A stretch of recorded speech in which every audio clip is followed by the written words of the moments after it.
You're watching Sterling High School Channel 19, serving Hynella, Laurel Springs, Magnolia, Summerdale, and Stratford.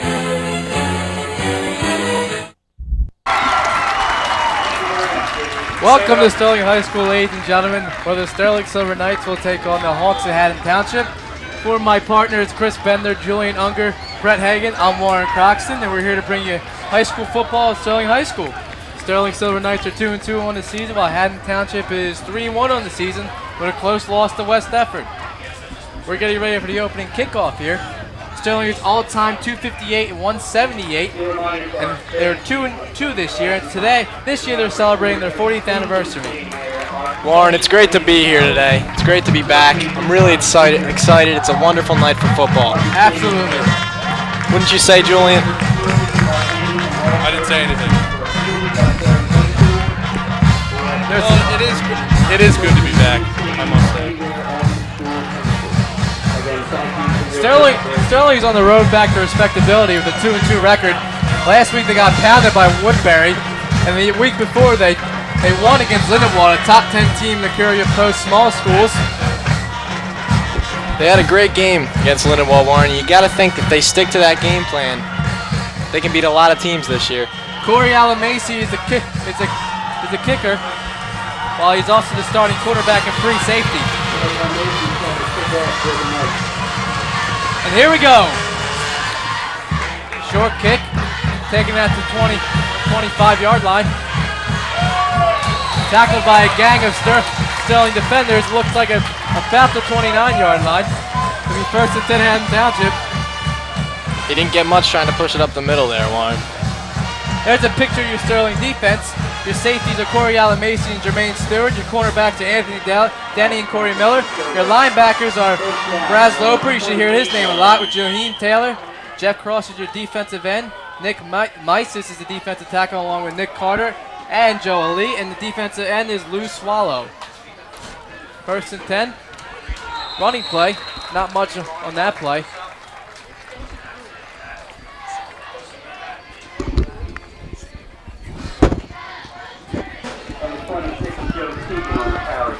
We got second and 10, ball on the 28-yard line.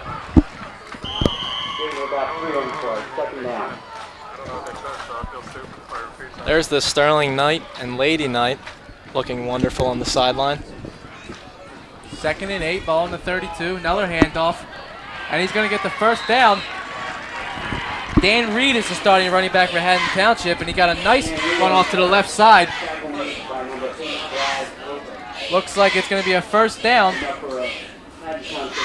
First and 10 for Haddon Township. Ball on the, looks like the 39-yard line. Warren, that was Braz Loper with the tackle on that play. He's really done wonders for this defense this year.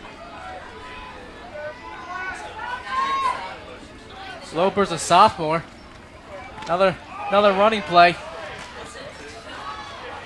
Looks like we got a short gain on the play, maybe a gain of 1. I just wanted to remind our viewers to stay tuned halftime for the homecoming queen revealance, if you will. So, yes, today is homecoming for the Sterling Silver Knights. I understand your sister will be a I didn't know contestant. That. Really? I didn't even know It that. was just brought into my attention. Oh, Someone really? Just brought me the paper. Second and 9, ball on the 41-yard line. Another running play by Dan Reed. He's going to get close to a first down again. And Haddon Township has early success going to the left side of Sterling's defense. A few missed tackles early in the game. If Sterling keeps that up, it's not going to be good for their defense. Again, another tackle by Braz Loper, second on the drive so far. Run to the left side. And it looks like close to a first down. Third and inches, ball on the 48-yard line. Look for Dan Reed to get the ball again here. Now, Chris, you were once an offensive lineman on this team. Why don't you tell me a little bit of what it's like to be involved in this Sterling team, this great storied franchise? It's exciting. Is that the word? Exciting? Yeah. That's all. All right. A lot of motion. Really? Yeah. Wear your feelings on your sleeve. First down, Haddon Township on the play. And then in the Sterling territory. Well, Sterling bases its attack on its defense. So this first possession for Haddon Township is going to be important. It's key. Hand off to Reed again to the left side. He's going to break loose into the secondary. He's wide. He's into the secondary again.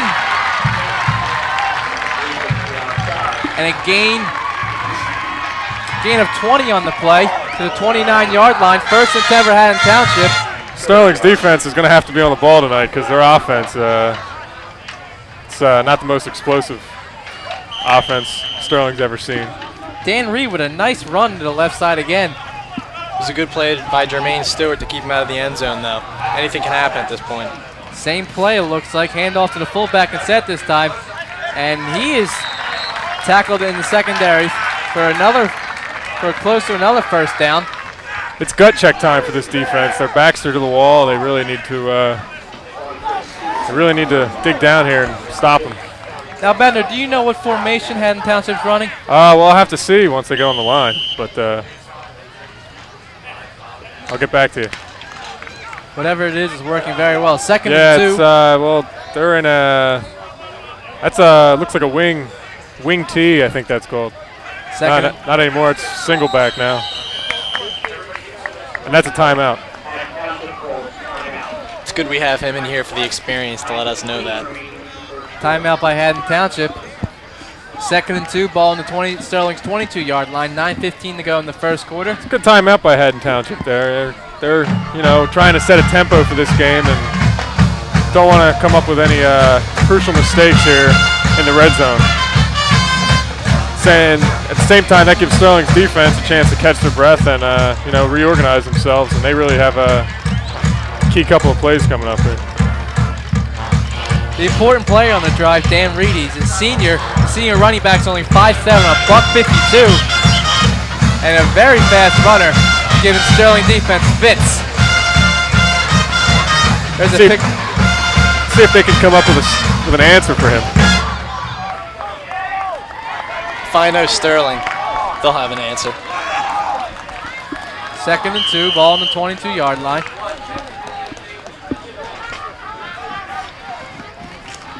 Handoff again, and looks like they didn't get the first down. Gain of 1 on the play. We're gonna have a measurement. Oh, never mind.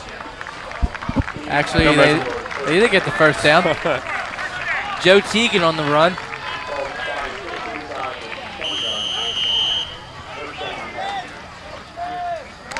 Haddon Township moving the ball.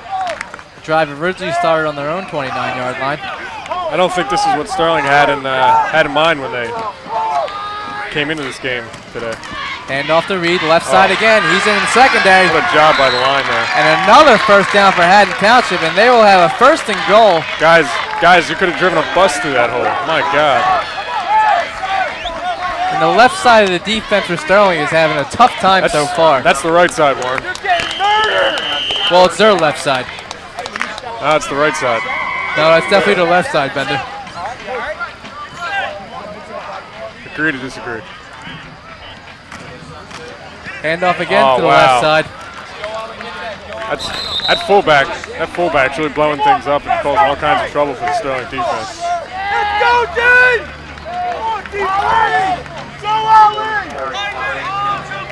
Could be a good spot for a turnover for the defense, or maybe turn the momentum around. Second and goal from the 5. Dan Reed on the carry again. Even if Sterling could just hold him to a field goal, you have to think it would give him momentum for the offense. Absolutely. This offense needs it. Another handoff to Reed, and looks like he's stopped before the goal line.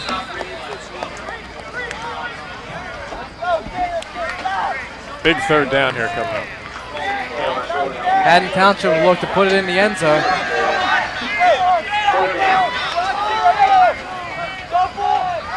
Big crowd on hand here tonight. Get on the ball!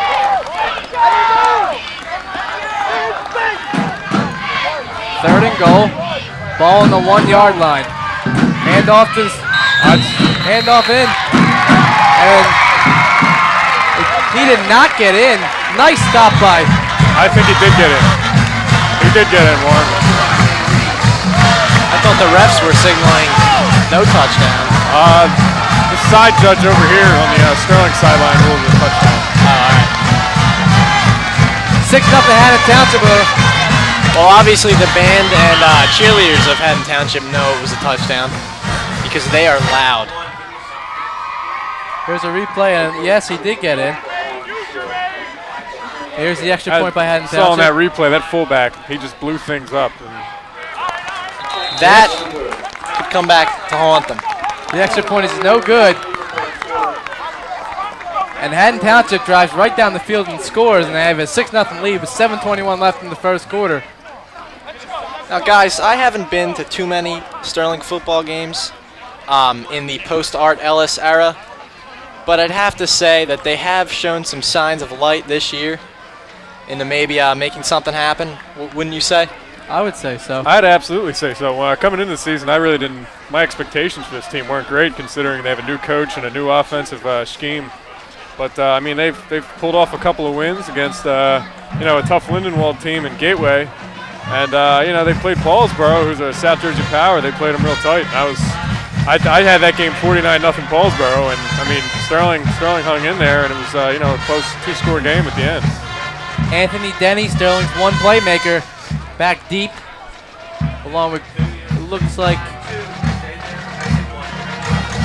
Jaheim, is that who that is?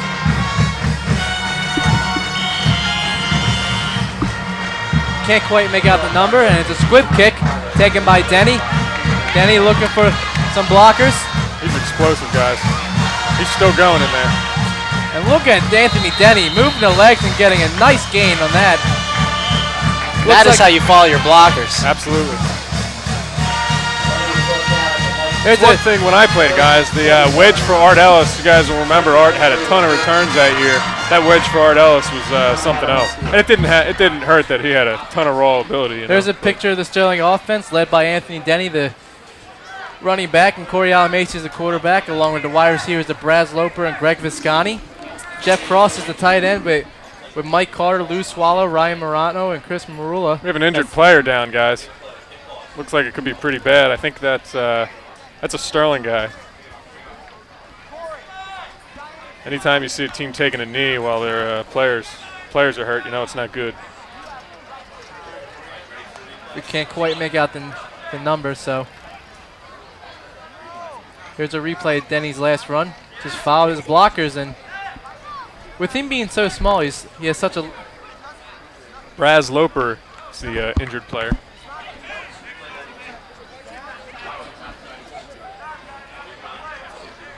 If you pay attention to the top side of the screen on the replay, you can get a look at it. You really got to hope that he's all right out there. Loper is very important to this defense and this team. Well, he's got the size to be, a force out there, and he was in the wedge, and the wedge is important, especially for a guy like Denny. Keep a look on the top of the screen here. The good news is he's getting up. Number 9 couldn't quite make out what happened to him.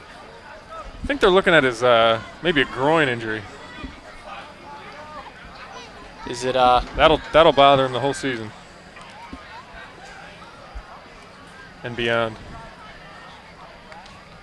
There's a picture of Claiborne, the new Sean Clank's out there. Sean Clank's out there. I'm sure he'll have him fixed up in no time. That wasn't Loper. That was number 9. That was Tasso. Tasso Mitzes. Well, he's still part of the wedge, so important. He's a senior. He's a very important player on this Sterling team. You hope he'll be all right. He's a nice guy off the field as well. I'm a fan of him.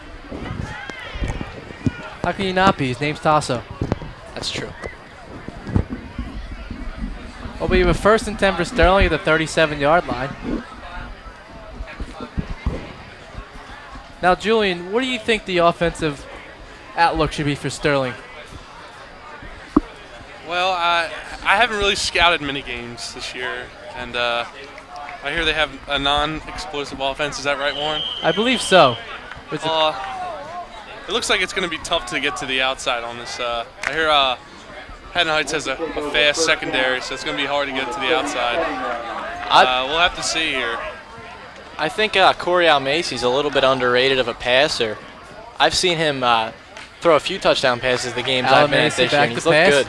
Nice pass to Anthony Denny. He's going to have a first down in the secondary. Gain of 13 on the play.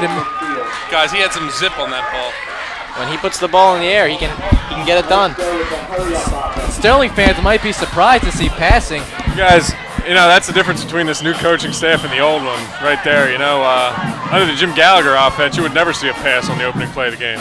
And here's the second one. You would never see that. There's a swing pass to Anthony Denny again. Look at it. Look at what it's done for the offense. And it looks like he'll get to the... Now, I'm not saying that there's anything wrong with running the ball, because I was a terrific fan of that, but I mean, just having the ability to pass the ball really adds another dimension to the offense. Now, Ben, there was a player in the Gallagher's offense. Did it bother you at all that you guys didn't throw the ball that much? Warren, I was a lineman. We love to run the ball. But what about pass blocking? Did you mind doing that? Well, pass blocking for a lineman, especially a guy like me, I was slow. Sometimes you got these defensive ends who are real athletic and whatnot, and they can just make you look stupid. So if we had the opportunity to fire off the ball and really get into them, we felt a lot better about the way we were playing, and we could build more confidence. And we had the players to really run the ball down teams' throats too. Jermaine Stewart on the run, tackle for a loss on the play. Be 3rd and 3, ball on the 43-yard line. Tackled by Sean Quinn on the of Haddon Township. And you gotta believe they're gonna try and get it into Denny's hands.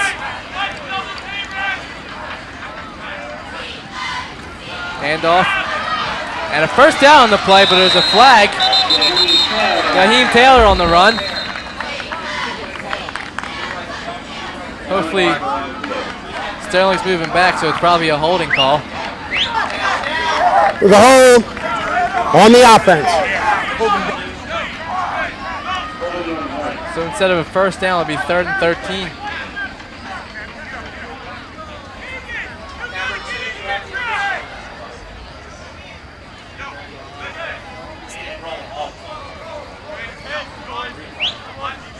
There's a replay of the last one by Taylor.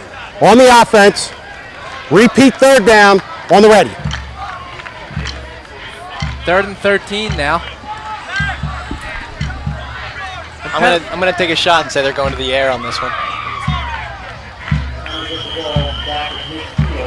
There's Anthony Denny on your screen. Again, you gotta feel like they're gonna get the ball. They get the ball in his hand somehow. Watch the screen.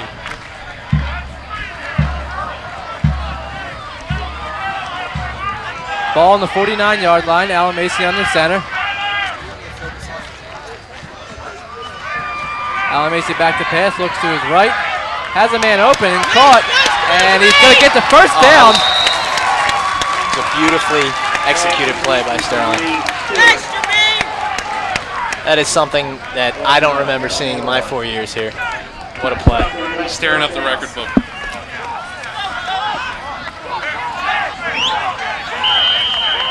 Looks like that was It's Jermaine Taylor. Jermaine Taylor. Nice play by him to get the first down. 1st and 10. Running play now.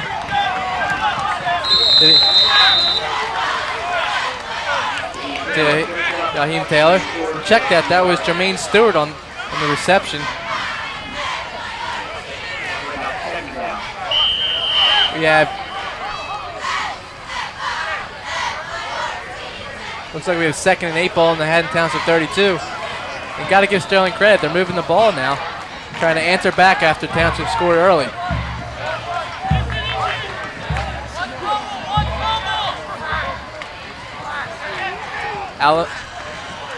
Denny's in the slot. Alan Macy looks towards him. And it's picked off. Intercepted by Township. Township has a lot of green. Looks like he's going to score. And tackled at the 1-yard line. Touchdown saving tackle by Corey Alan Macy. The ball got tipped in the air.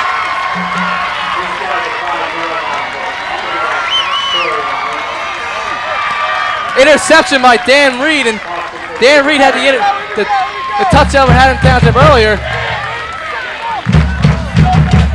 I think Chris's coaching staff from a few years ago is looking at us now and saying that's why they didn't throw the ball so much.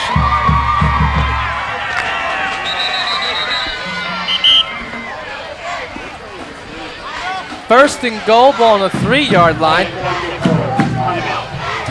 Wow. Dan Reed for Haddon Township is a very fast runner. And Haddon Township looks to strike again with 4:34 left in the first quarter.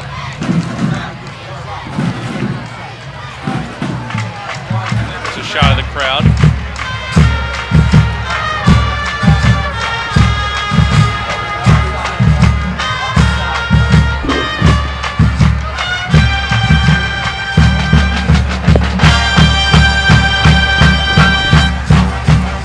There's the sold-out Sterling crowd on this homecoming night.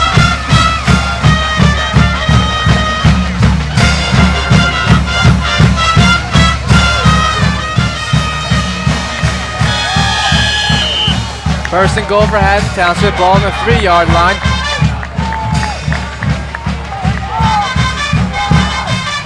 Hand off to Reed, and he's tackled in the backfield. Nice play by Sterling's defense.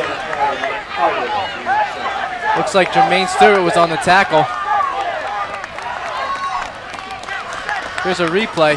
A nice penetration by the Sterling front line. Check that. That was Mike Carter on the tackle. Nice play by Carter. And we got first and goal. Ball on the floor. Loss of 1 on the play. Hand off. And a touchdown for Haddon Township. Joe Teagan with the touchdown run. And it's now 12-0 Haddon Township.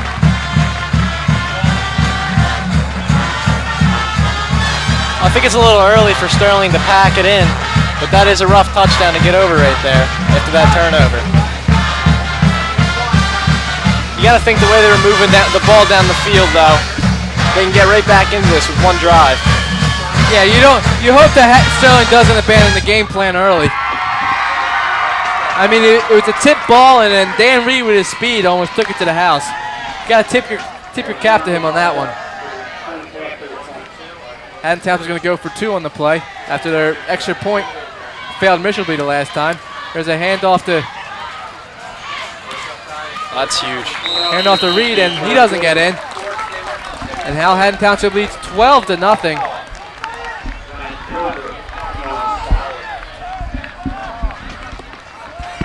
Here's a replay of the 2-point conversion. Looks like a halfback sweep to and gang tackle by Sterling. I'll tell you what, guys, that's a shame. Sterling's offense, which has trouble moving the ball sometimes, they really had it was moving nice there, and then a turnover like that, and all of a sudden they find themselves in a deep hole here. Do you think Sterling's going to abandon their game plan early and go back to running the ball now? Well, I mean, logic would tell you that being down 12-0, they would pass it more. But it's still early in the game. I don't think they can abandon their game plan just yet. You got an explosive guy like Anthony Denny in the backfield, and you have to stick with your game. Jermaine Stewart and Anthony Denny back for the kickoff for Sterling.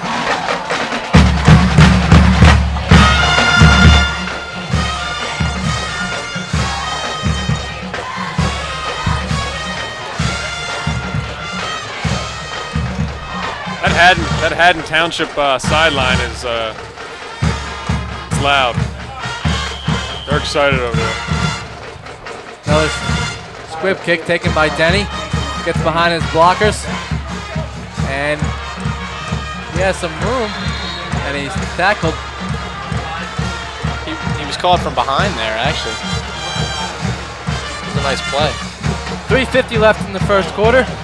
Sterling down by 12.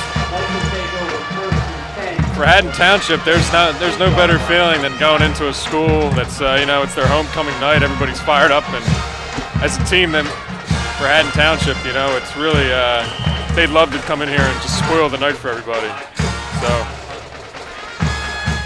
that just added to their momentum and their reason for showing up here tonight. 1st and 10, ball on the 33-yard line. A lot of movement on that defensive line. Jeff Cross is in motion, handoff to Denny. Denny is tackled. I have to wonder if maybe the line was a little bit confused. Looks like no gain or a gain of 1 on the play.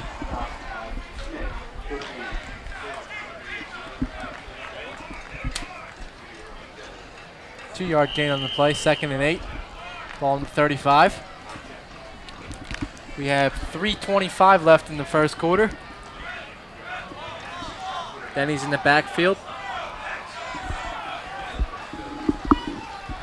Another handoff to Denny again, and again tackled by Joe Teagan, the guy who scored the touchdown for Haddon Township last, and Anthony Denny's getting shut down in the running game so far. I'll tell you what, the offensive line really needs to get more of a push here. Now, granted, the Sterling O-line's not tremendously big, but either is that Haddon Township defensive line, so we need to see a little bit more out of them. 3rd and 6, ball on the 37. 3 wide receiver set. Looks like Denny's in the slot. Pass here, guys. Alamasi back to pass. And a nice catch! Oh, wow. Nice catch by Jermaine Stewart. And he's going to get tackled close to the 25-yard line. That was a beautiful pass there by Corey Alamasi. He hit that one right on the money. Hit James Stewart, or I'm sorry, whatever Stewart that is. He hit him in stride, and he made a real nice catch. Look at that catch. Nice touch pass. One-handed. That reminded me, guys, of against West Deptford when Michael Scott made a leaping catch. I remember that catch. Very similar catch. 1st and 10, ball in the Haddon Township 27. Sterling has something going again now. You also like to see. You like to see your wide receivers getting extra Screen pass. yards. That's to Raheem beautiful. Taylor, Look at that. and he's got some room, and he's going to be taken out of bounds, and it looks like around the 10-yard line. Guys, they set that up perfectly. They set that up absolutely perfectly. And Sterling is now close to the red zone. Now they're in the red zone. The 20 is the red zone, isn't it? Yeah, you're right. I'm sorry. I think this hurry-up offense that they've been running is really wearing the Haddon Township defense down. Running play to Denny, and Denny is tackled for a short gain. It's one thing they have to keep. You need to run the ball in order to be successful. If they're passing every play, it's just they're just going to drop guys back in coverage and confuse the quarterback. But I mean, kind of like the Eagles' offense a little bit. Oh my God, absolutely. Why don't we talk a little bit about the Flyers and not worry about the Eagles? We will if the game gets out of the hand. Phillies, who are in a 2nd and 8, ball on the 12-yard line. This is a championship series. 1:35 left in the first quarter. Denny's in motion. Handoff to him and he's not going to find anywhere to go. And Haddon Township's linebackers are swarming and keeping Denny in check. Wow, Tyler Smith looked pretty big right there, didn't he? Yes, he did. That's a jet sweep right there to Anthony Denny, and there should be 2 pulling guards on that play. I'm not sure if they pulled or not, but 3rd and 10, ball on the 13 now. Didn't look like there was too much of a lead block for him there.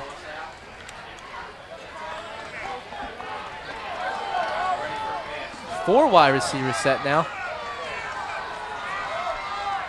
Denny's in motion again. Alamasi rolls out, looking for someone open, and he has Raheem Taylor, and he's in for the end zone for a touchdown, but it looks like it's going to come back. Possibly a clipping call. We have 2 penalties here, Warren. I see 3 flags on the field. Wow.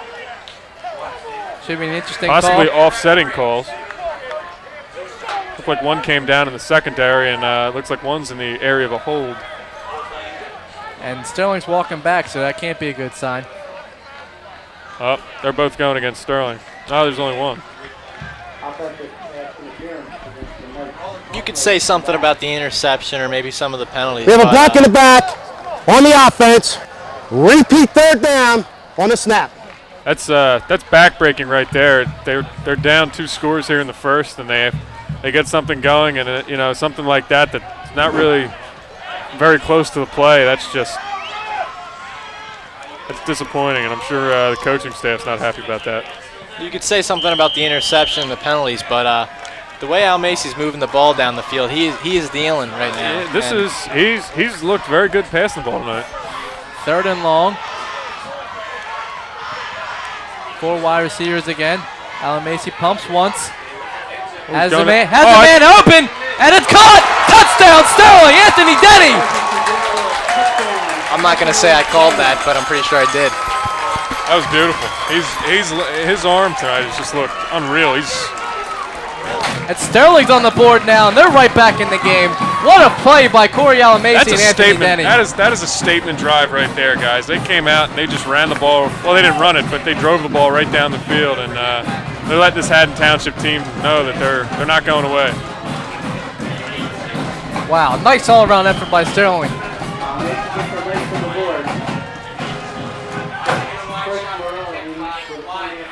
Chris Marula. I believe Julian said earlier that that missed field goal could really hurt the Haddon Township team tonight, and see how Chris Morella can do here. And it looks like the extra point is good, and Sterling is only down by 5 now. And what a drive by Sterling to come back after the interception and a touchdown. I'll tell you what, guys, this crowd is going crazy. God. I'd hate to be down there. It looks like people are getting stomped to death. I think the defense might feed off this crowd. Oh, absolutely. And off of what that offense just did. Absolutely. We could see a big stop here. Sterling could have the lead. Guys can say whatever they want.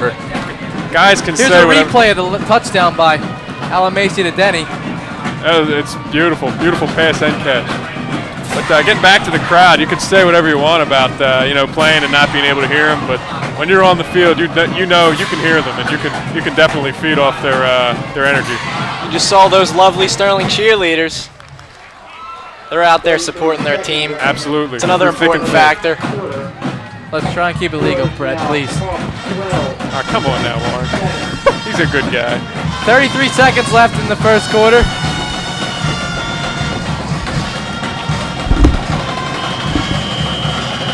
Once again, guys, this is going to be a very, very important drive for this Sterling defense. They haven't stopped the Haddon Township offense yet today, and this is going to be key. They need to make a stand right here. Well, you got to give them a break. They had to stop them from about the 1 yard line last time. Definitely. I'll tell you what, the special teams, the kickoff team has looked great. We have a late flag on the play. I think he went untouched up to the ball. Upback took it to the 28-yard line. We got a face mask on Sterling, and these penalties are killing Sterling. Absolutely, and we saw that with the Eagles this week. Penalties, and it just absolutely killed them against the Giants. They probably have as many penalties as they did sacks against, for God's sakes. 15. We got a face mask on the return. That's a personal foul, guys. 15-yard first down. That's bad. That's difference between a 5-yard and a 15-yard face mask, of course, is the 15-yard face mask is when they actually grab on and make a twisting motion, or they don't make the first effort to get off of it. 1st and 10 for Haddon Township, ball on their own 44-yard line. Dan Reed's been the real playmaker for Haddon Township. Sterling cannot stop him. Hand off to Reed, and he's in the secondary again. And I don't know if we'll get a replay on that one, guys, but if you watch the Sterling defensive line, they just get too far back. They're worried about more getting to the quarterback than reading their keys, and they were just too far into the backfield there, and that running back ran right by them. 1st and 10, ball on Sterling's 43-yard line. And it looks like that's probably going to be the last play of the first quarter. Exciting first quarter for both teams. And Haddon Township will take a 12-7 lead into the second quarter. Warren, that quarter could have been a lot worse than it looked. We're going to take a little break, and we'll be back in a couple moments with the second quarter.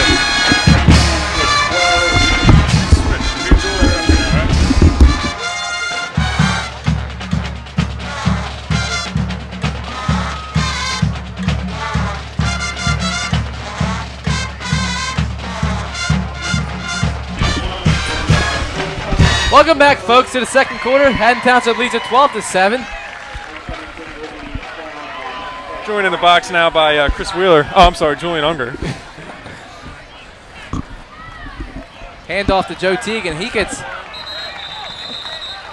defensive line for Sterling is just collapsing in the middle. And They're not making adjustments, it doesn't look like. running Matt Banson there now. I think he's one of the bigger guys on the team. We'll see if he can plug up that hole that's been open in the middle. Looks like second and short. 2nd and 2. Ball on the 34-yard line. And again, Teagan and Reed for Haddon Township are just running up and down the field on Sterling. Well, they've got Bance in the game now, so we'll see if he can help the cause. Hand off to Reed, and he's tackled by a plethora of Sterling defenders.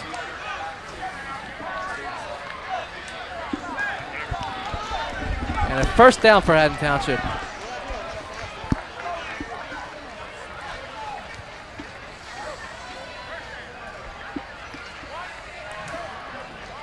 Warren, what do you think of the defense so far? The defense side of the ball. It just looks like Haddon Township's offensive line is just completely outplaying Sterling's front.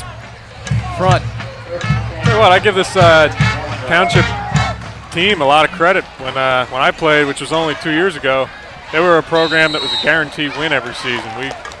We routed them twice. I think my junior year, 36-0, and then it might have been the exact same score the next year. They've put together a little something pretty nice here. They have the 3-1. Their one loss coming to West Deptford, who of course is the powerhouse of South Jersey. So if I remember correctly, didn't Mike Scott run for 200 yards against Haddon Township? We opened our season against them 2 straight years. We ran the same play. 87 belly was the first play of the season for us. Both games, the opening play, he rushed for 80-yard touchdowns. It was really special. I'm proud that I could be a part of that. That was a special year, Chris. Tackle by Lou Swallow. Bender, what's the feeling of an offensive lineman after a nice long run like that? Well, I mean, a lot of times when you have a nice long run like that, it's tiring because you're chasing that guy all the way down the field because you want to congratulate him in the end zone. But I mean, obviously, it's great when you can spring a guy like that. Pass to Dan Reed, and he's going to have another first down. First of all, we had a block in the back there that went uncalled on 87 at Haddon Township, but I'm just not seeing the adjustments that we really need to see from the Sterling defense. And maybe they don't have the personnel to do it. I don't know, but Frank Trout, the left-handed quarterback.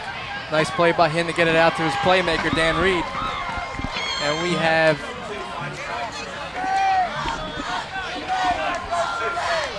looks like it is first down. First down for Haddon Township.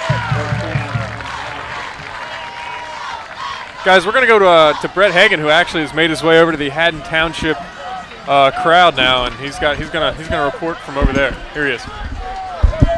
Guys, I'm over here in the Haddon Township crowd right now. It's pretty loud, and the feeling is that Sterling is really good, and they're really scared over here. What's that? No, get off me! All right, guys, I gotta send it back to you. I got some guy attacking me. Here you go. I hope Brett Hagan's okay over there. We have 1st and 10 for Haddon Township. Trout is back to guys. I'll go check on him.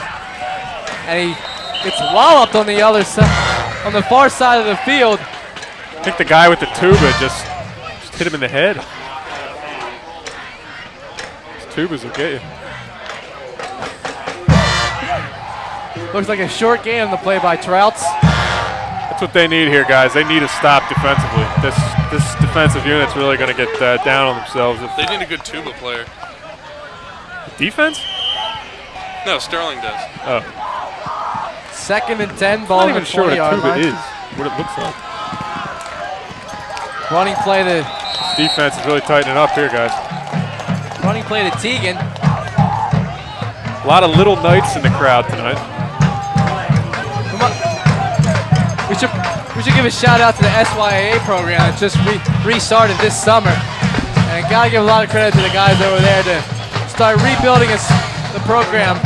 It's really you really need that if you plan on being successful at the high school level. I mean, I have a younger brother who's a freshman now who had never played and nobody on his team has, and they're really struggling. But I mean, they're playing against teams who have kids that have been playing for years. So it's really presents a curve for a lot of the young guys coming up. Troutsville finds Dan Reed on the play again. That hurts. That hurts, And guys. it's going to be a 1st and goal. You have them in a 3rd and 8 situation there, and you give up a long 1st down pass. That just their morale has to be very low right now. 1st and goal from the 7-yard line. And that's probably one of the biggest plays of the game so far, just for Sterling's momentum. Their confidence. This team's just driving up and down, throwing the ball, running the ball, and doing really whatever they want. Hand off to Reed, and he's tackled. That line right there for Haddon Township, they're just overpowering the defensive line for Sterling. Those guys just need to get low and drive. They're just getting pushed back into the end zone right there. Looks like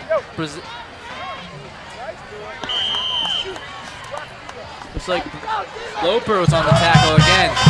We said his name a lot so far. Good player. 2nd and goal from the 5-yard line.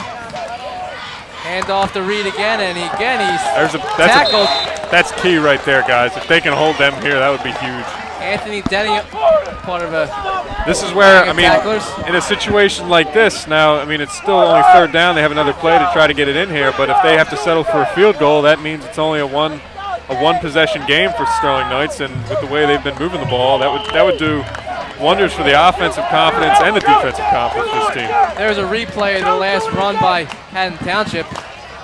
And there might be 4-down territory, perhaps, with the way their special teams have played. Hand off to Reed, and he's going to walk into the end zone. Touchdown. It's too easy.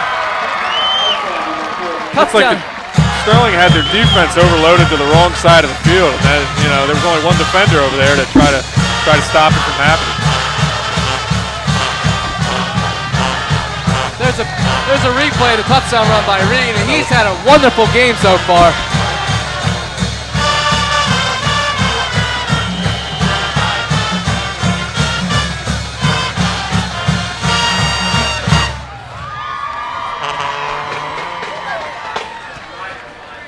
And Haddon Township's going to line up for an extra point. Rick Baker is the kicker. And this time he just barely gets it through. And now Haddon Township leads at 19-7 over Sterling. And Haddon Township's offense is running all over the field. Brett has gotten out of the Haddon Township crowd, and he is now in the end zone. We're gonna go over to him now. Brett, how is it down there? Guys, I was just right in front of that touchdown right there, and really what happened is the offense of Haddon Township just has too much confidence right now, and the feeling in the Sterling huddle is that they can't stop the run, and Haddonfield just keeps shoving it down their throat, and there's nothing they can do about it. So what Sterling has to do is maybe have a good drive on offense here, try to pick up their defense a little bit, and see if this offense for Haddon Township will get tired. How was the Haddon Heights bench over there? Bleachers. They were what was that? The bleachers. How were the bleachers over there? It wasn't so bad once I got to know them. There's a few nice people over there, Well, they sat me down, brought me in for tea and crumpets. Well, we're glad you made it through, Brett. I'm pretty glad too.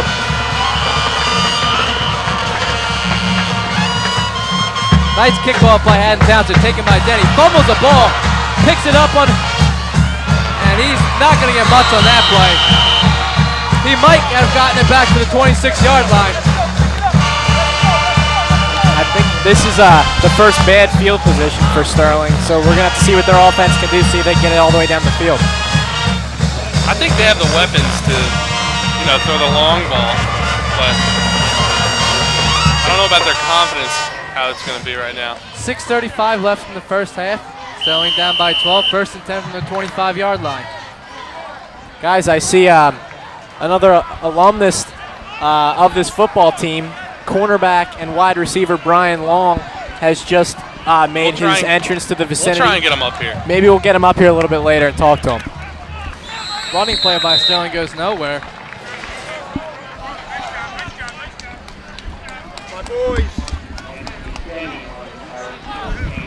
This is going to be a statement drive for the Knights offense. They really need in an effort to keep their team in the game here, they're going to have to drive down the field and try to score.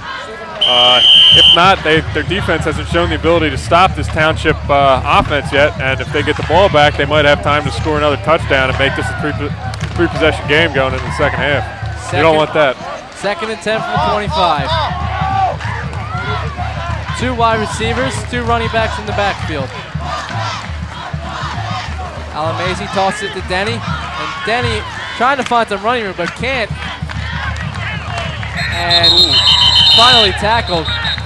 And Sterling's front line on the offensive side and defensive side of the ball is just getting absolutely manhandled by Haddon Township. For a running back like that coming out of the backfield, it's almost like they're playing. It seems that they're playing with almost 15 or 16 guys because your line just not getting the job done, and you get the ball and there's 4 or 5 guys in your face.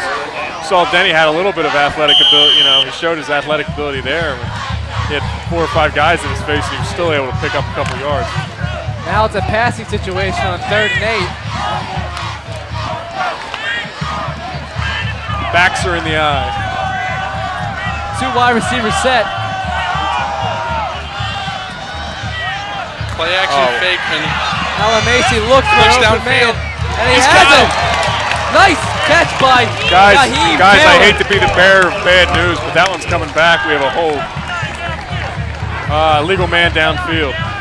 Joe Ali. I believe he's a starting guard for the team. I'd like to see a replay of that, guys, because I'm pretty sure he was engaged with a defender, and if that's the case, he's allowed to be downfield. Not going to be able to get a replay on that one. But there's the referees trying to decide on the call. Eligible downfield on the offense.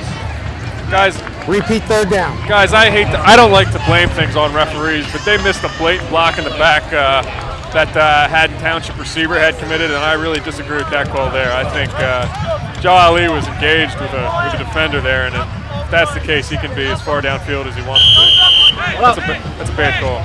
3rd and 12 now on the Sterling 23-yard line. Penalties continue to absolutely kill this team.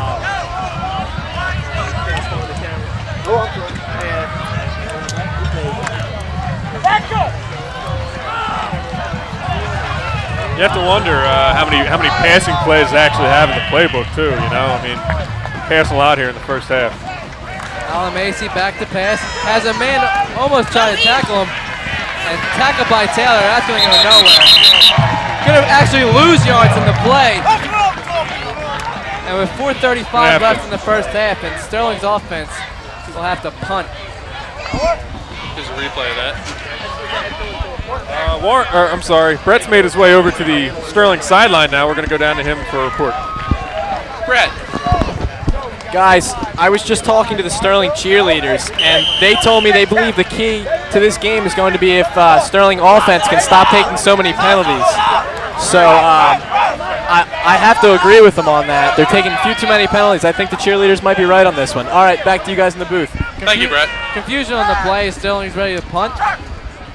What a job Brett's doing down there. He's doing great. Absolutely. Wow. Punt's almost blocked as Reed takes it back at his own 40-yard line. Has some running room. And it's going to get tackled at the 44-yard line. Nice coverage by Sterling special teams. That's a crucial part of the game, the punt return there. It was a nice play by number 4.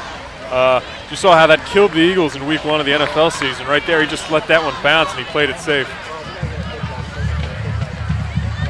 I'll have to agree with the Sterling cheerleaders too. I didn't think that they were the most knowledgeable.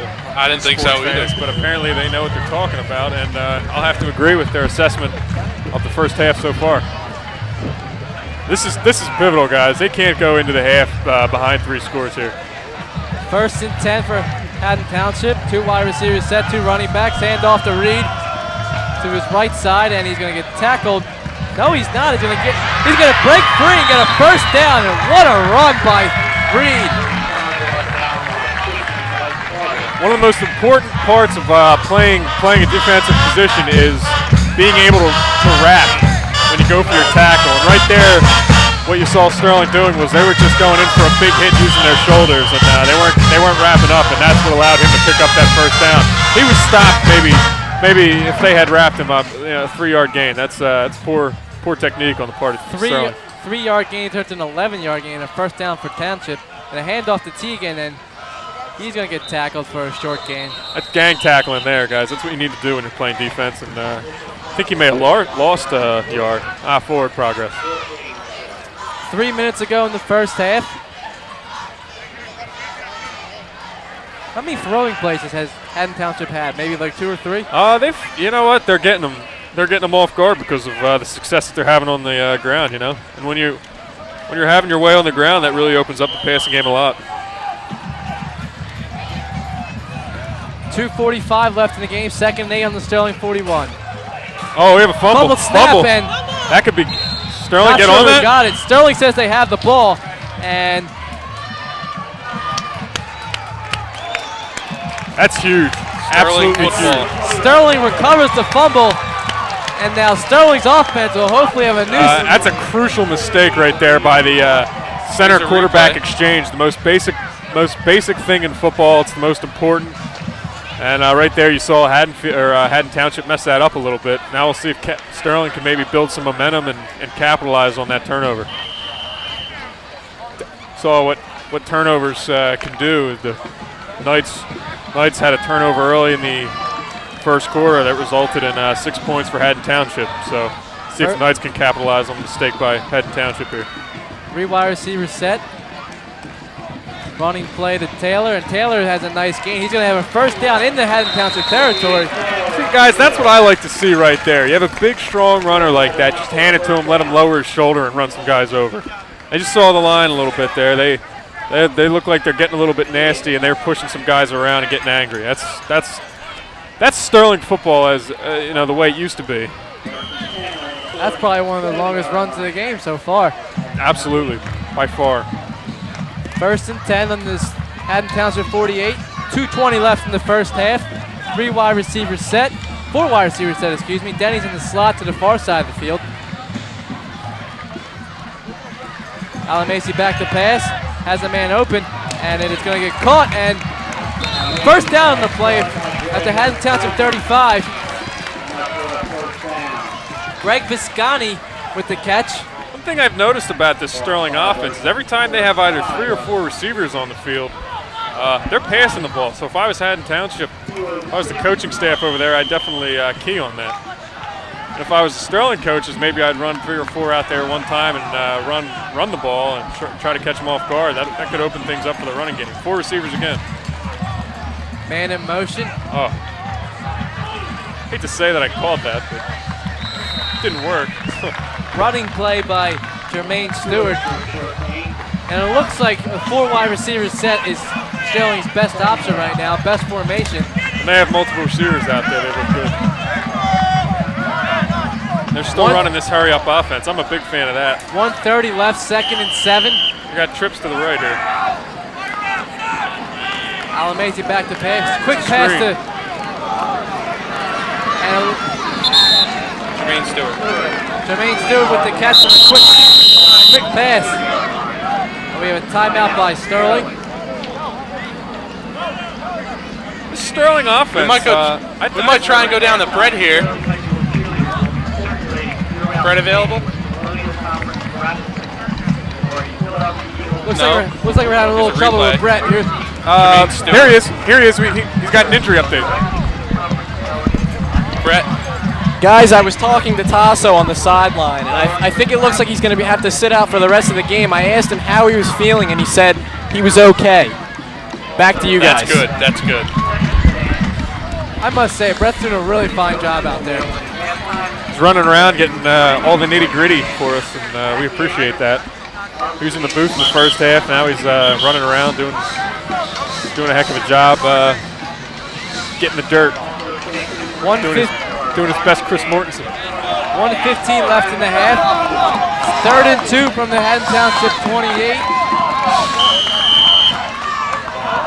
4 wide receivers. Alan Mason looks like he might have called an audible. Denny's in motion. Hand off to Taylor. And guys, I think what would really benefit this team is if they got Taylor in the backfield as a primary back and just handed it to him and let him get a little bit of ahead of steam before he gets to the line. Right there, he was set up as a fullback, so he's only a yard or two behind the quarterback, and it really doesn't give him a chance to get moving. No gain on the play. Going to be 4th and goal. Big play for Sterling so far. It's 4th and 1, not 4th and goal. I'm really struggling with this right now. We're rusty. It's been a while. Great time, though. I love doing this. 4th and 2. You leave your glasses at home? Yes, I did, actually. 1:06 left in the half.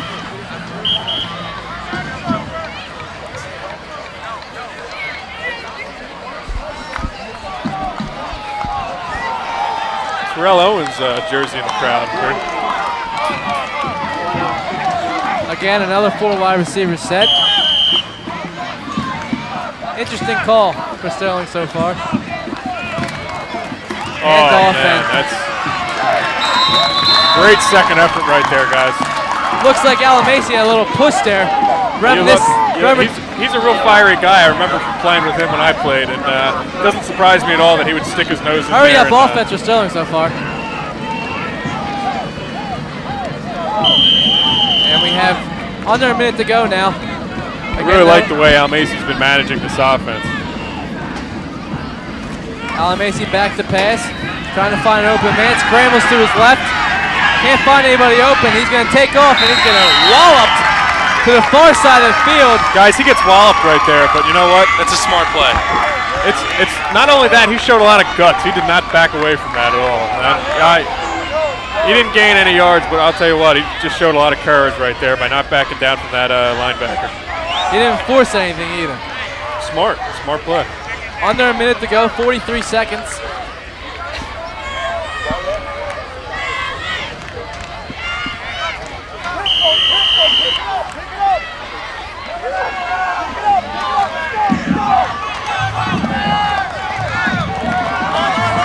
Senior leadership really needs to step up here and make something happen late in the first half.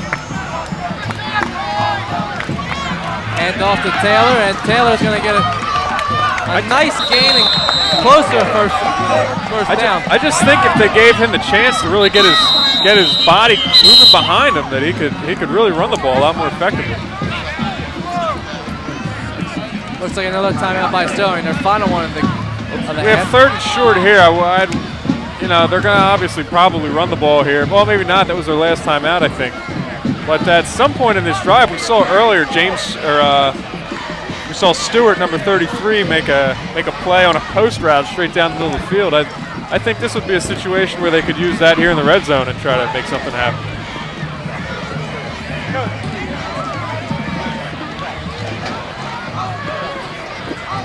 Be interesting to see what the play call is here, 3rd and short. What would you do in this situation, Bender?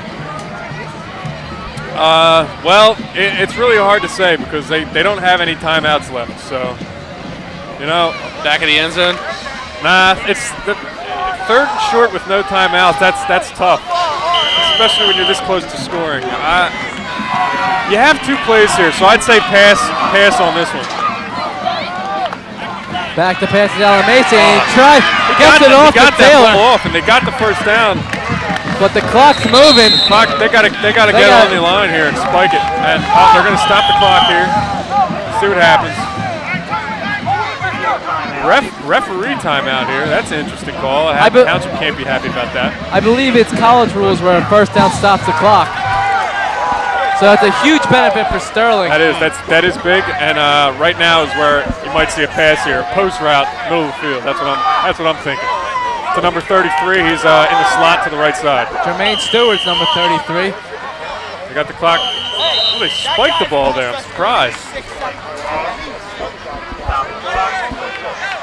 That surprises me, guys. Sterling had just used a timeout. I'm surprised that they wouldn't have called a play in the huddle for if they got a first down with time running low.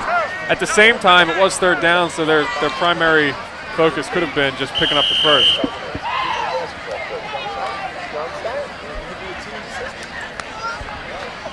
This is huge. This next 19 seconds, they can punch this in here. They need to get something out of this drive just to get some momentum going into the halftime. And they'll have the ball to start the second half. So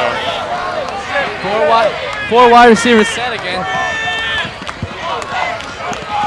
Alamete back to pass, and he's going to get sacked, and that will probably end the half. Trying to get on the line. I think they're going to have time to snap it and get one last play off. Rick Bacco with the sack on the play. 3 seconds to go. They get it done. They got one more play. As a lineman, I don't know how you let that happen. That's bad. That's the second time Bacco got in the backfield in consecutive plays. They ran the same stunt 2 plays in a row, and neither time, they didn't pick them up either time. That just baffles me. They've put in a whole new offense. They're using a zone blocking scheme this year. Now, I don't know too much about it. It's definitely, if you're running more of a passing offense, it's what you want to use. But I mean, I don't know how you can let that happen in that situation.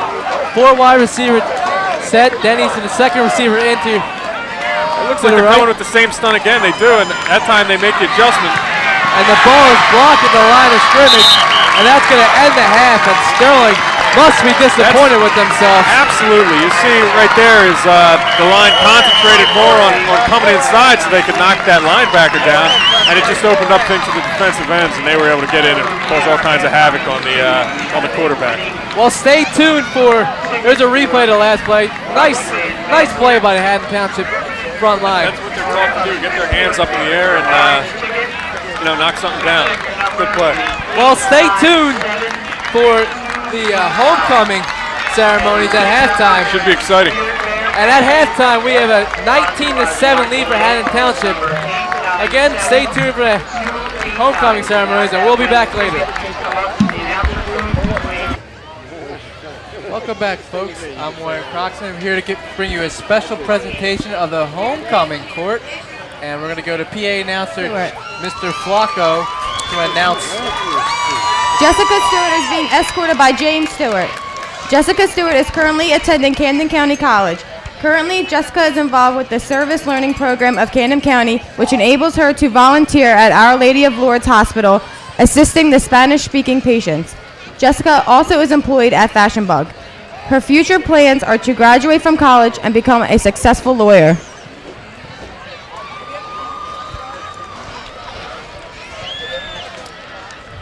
And our homecoming candidates are Dana Berta. Dana Berta is being escorted by her father, Ron Berta. She is a senior at Sterling. Dana is currently a member of Student Council and Yearbook. During her spare time, she enjoys spending time with her friends and family and shopping.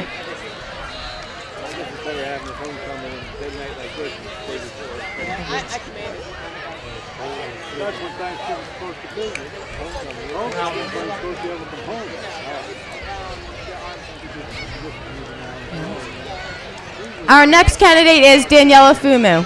Daniela Fumu is escorted by her father, John Fumu. Daniela is a senior here at Sterling High. She is part of the National Honor Society, Spanish Honor Society, Silver Scroll, Interact, and Social Studies Seminar. She enjoys spending quality time with her friends and family. She loves traveling and trying new things. Daniela loves learning new things and helping people. Her passion is to become a doctor.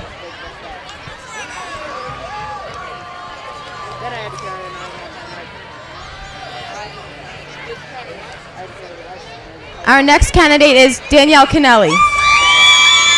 Danielle Kennelly is being escorted by her father, Dan Kennelly. Danielle is a senior and is part of Social Studies Seminar and Yearbook. She participates in the swim team at Sterling and loves to go to the shore and hang out with her friends and family.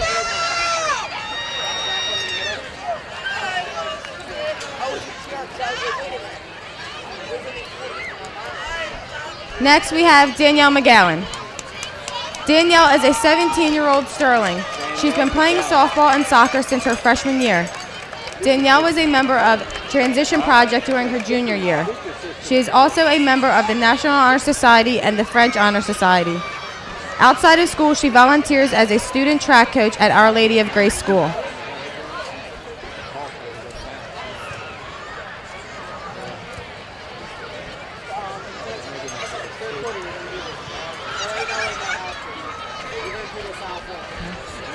Now the tradition is that the candidates will open their boxes. The one with the red roses is the winner. Candidates, please open your boxes.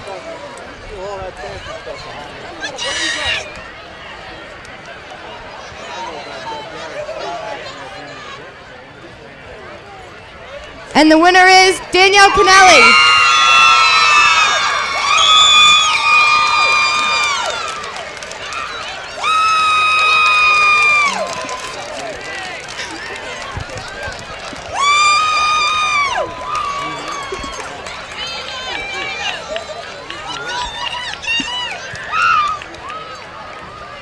Congratulations again to Danielle and all of our homecoming queen candidates.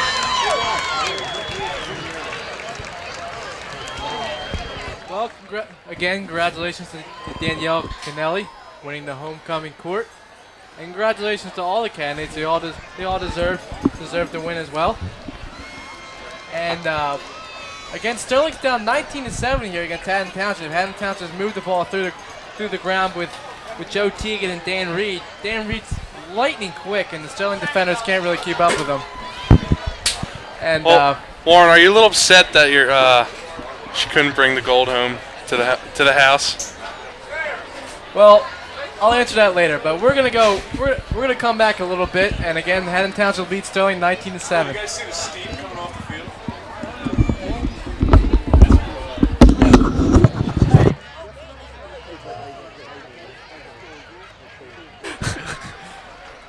Welcome back, folks, to the second half of the Sterling Silver Knights for the Haddon Township Hawks. The Hawks are out to a 19-7 lead with some great running ability of Joe Teagan and Dan Reed.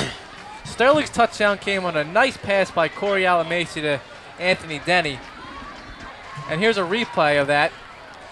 You know, guys, we spent a lot of time in the first half analyzing the play on the field, and I think another important factor in this game was the announcing that we have going on here. It's been a while since we've all done this. I agree. And personally, I think my mom used to tell me that I have diarrhea of the mouth, and I felt like I talked a little too much in that first half. Chris, I had Taco Bell before this, and I just want to tell you, I think I'm about to have a diarrhea of another kind. Anyway, back to the Go, guys. action.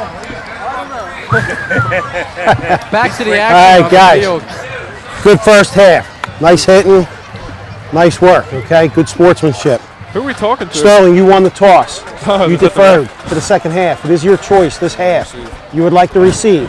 Which goal would you like to defend? Please turn your back to your respective goals.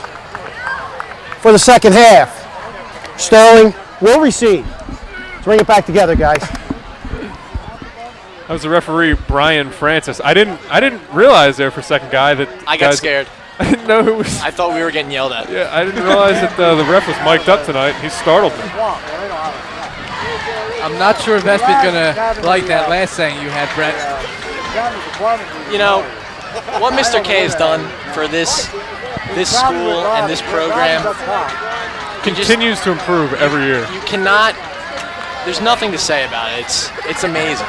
With all due respect to Jennifer Jones, who was here before Mr. K, I mean, what Mr. K has brought is just, what it boils amazing. down to, guys, is Jennifer Jones Johnson not being a pimple on Mr. K's hiney.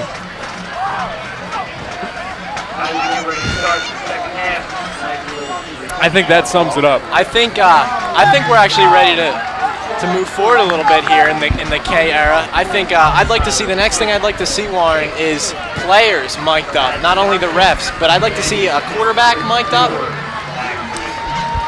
Kay, what do you think? I think he said maybe someday. He said we'll do it next week. Oh, really? Yeah. we have a penalty on the play, probably offside to Haddon Township. And on the far side of the field, it looks like a fog has appeared. It really adds it's a cool. Well, actually, it's pretty warm out, but it's a warm October night. It just adds an eerie. Guys, I can't even see Denny out there. Yeah, He's lost in that fog somewhere. Half the Sterling Knights are. I don't know if you guys ever seen the movie The Fog, but I mean, What about the Fog Bowl? Could this be Fog Bowl 2?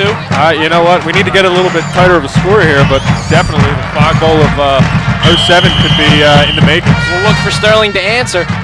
There's a squib kick taken by, misplayed. Misplayed by Chris Ward. He's got a plethora of Haddon Township tacklers. He's going to get to about the 25. It's that fog. I think that the fog may have definitely affected that. He couldn't see the ball as it was on its approach.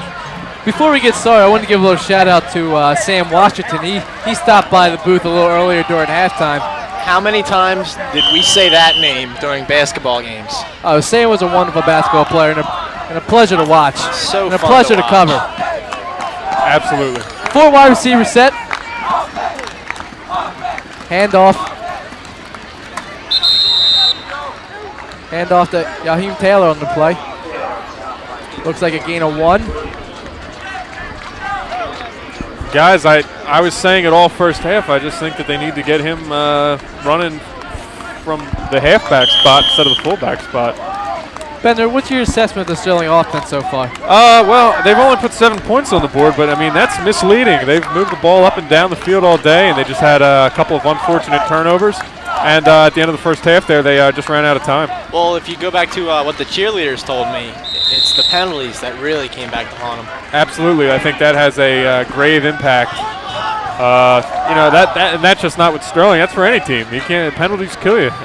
You see, Coach Claiborne. I saw him before the half. He was talking to the guys, and he said that's the one thing they want to look at is they got to cut down on the penalties. He told me if they didn't take as many penalties, this could be a tie game right now. Absolutely, I totally agree with that assessment.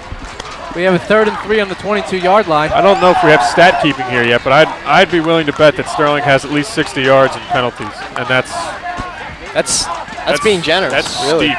Alamasi back to pass Nice and pass. throws it and dropped by Greg Viscani. And I bet if you asked Viscani after the game, he wished he could get that back. Guys, I don't think he wished he would have gotten that one back. I think he heard footsteps. He had a Township defender bearing down quickly on him. Here's a replay. You can see right there that Hawk defender come flying in. Now, Chris, I know you weren't one of the players to have your hand on the ball very often, but in a Brett. foggy, wet game like this, I mean, does that come into play? Does the ball get slippery, and do they change balls ever? Well, Brett, just to the first thing you said there, I never touched the football in any game. All right, that wasn't your job. No, I don't think I would have liked touching the ball, but looks like he's got a lot of room. Uh-oh. And his What a run. His own player, number 59, made that tackle. In a wet game like this, absolutely. But however, today a lot of guys wear gloves, and I think that really enhances the grip that they're able to get on the ball. But that was a great return there. There isn't any gloves that can stop you from hearing them footsteps. Well, there might be some earplugs or something, but you obviously can't wear those when you're on the field. Nice run by Dan Reed on the play. Got a running start.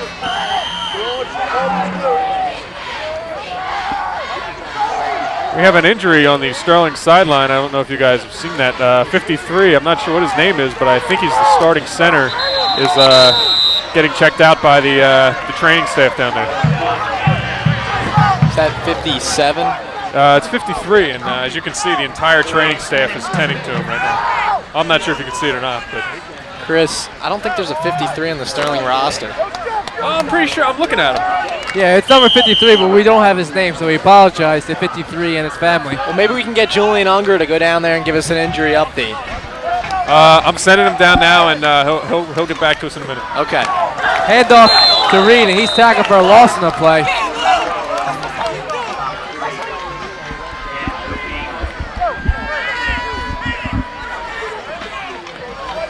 Reed had a 35-yard punt return on the punt by Sterling. Julian's ready with his sideline report on the injury to mystery man number 53. Julian, how's it looking, man? Guys, you there? We're here. Oh, well, I just talked to him, and Sean Clank said he had his feelings hurt on the play, and that's what the report's looking down here. He also had a stinger in the knee, so. Julian, is he going to get back in the game? I'll quote him. He said, yes. Okay. Thank That's you, a good Julian. sign. That's a good sign for Sterling. We got a flag on the play. That sounded And pretty definitive on his return, huh? defensive penalty, and that's another penalty on Sterling. And Guys, get off the field. We got a face mask on the defense. Repeat third down on the ready. looks like it was only a 5-yard penalty on. Yeah, but the look on Claiborne's face says he is not happy.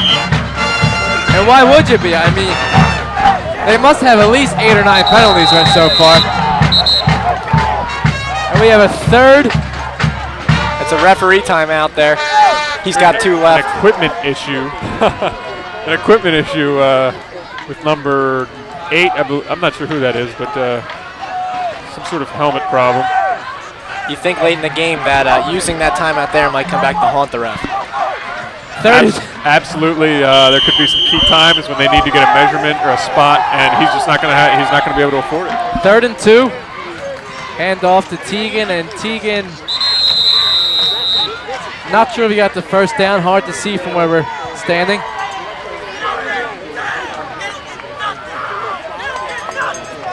And it looks like he didn't.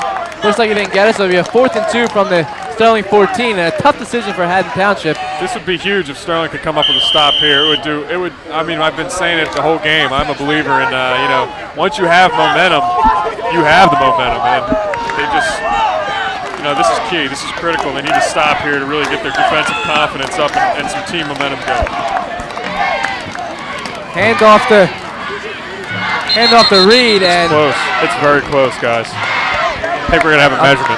Guys, I see the number one jersey there of Jaheim Taylor, and I have to say he's played well today. He looks really good. Another injured Knight on the field. Is that Jaheim on?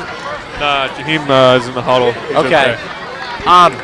But I have to say I really expected by now to see that number up in the rafters. I thought that number would be retired by now by the franchise, but because of Art Ellis, of course. Yeah. Art was a special player, and it seems like such a long time ago, but he was here only 2 years ago, and that might be a bit soon to retire a number. And I don't think any players, and there have been some great ones that have come through the Sterling ranks, but I don't think anybody has ever had their number retired. And, Chris, you had some accolades as a player. I wouldn't be surprised in a few years to see you up there. Nah, I doubt it. I mean, you're a humble guy, Chris. Thank you. Looks like the training staff's trying to stretch Number him 8. That's Lopez this time. We gotta hope he gets back into the game because he has been great today. He was the player having a helmet issue before that play, and I wonder if that could have any effect on the lower leg injury. Walking off an limb. It's very possible. Maybe a hamstring injury. All right, I think we're gonna go over to Julian. He's going to interview. All right. Julian. I'm sorry. Julian's getting Brian Long, an ex Sterling player. We're gonna bring him up. We're gonna interview him in a few minutes here. Handoff on the play to Reed. Should be fun. We'll see what he has to say.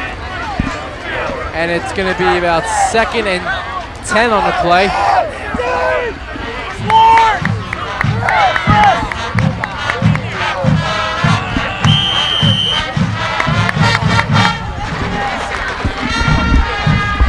Second and 10. Ball on the 10-yard line.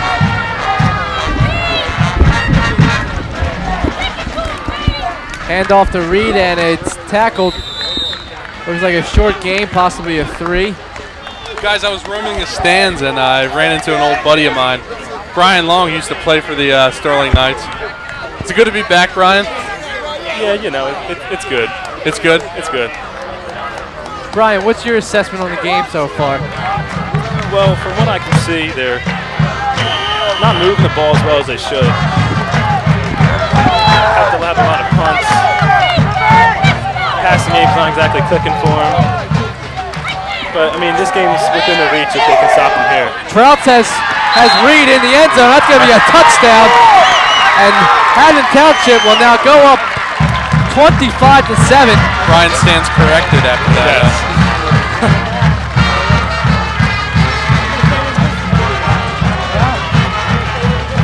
And Dan Reed has been all over the field for Haddon Township. And that's his second touchdown of the game.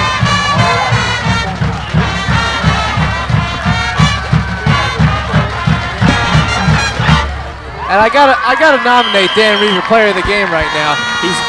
He's been good. Brian, you moved on to bigger and better things. Am I right? You are correct, yes. Where do you go? Where do you go to school? I'm at Rowan University right now. Extra point is good on the play. 26-7 now. And how do you like it there, Brian? You know what? I like the college atmosphere. It's a lot different than high school, and it took some getting used to, but I like it. How are the football games there? How's the Rowan team? Rowan has a really good football team. I mean, they're Division III, but you couldn't tell from going to the games. They're pretty energetic. They get into them, and they're a top contender for the conference every year. They have a game tonight against College of New Jersey, one of their top rivals. That should have been a good one. Brian, you were a pretty solid player yourself. Did you ever think about trying out? I did, yeah. I mean, I didn't go there on a scholarship for football, but I thought about walking on. Right. Would have been a good try. Now, Brian, as a former wide receiver for Sterling, what do you think about Sterling opening up the playbook and actually throwing the ball? Well, a little jealous? Yes, I like their play calling now. New coach Claiborne has definitely brought the passing into the game, and I mean, got to work out some kinks to it. But for now, it looks like it's working pretty well.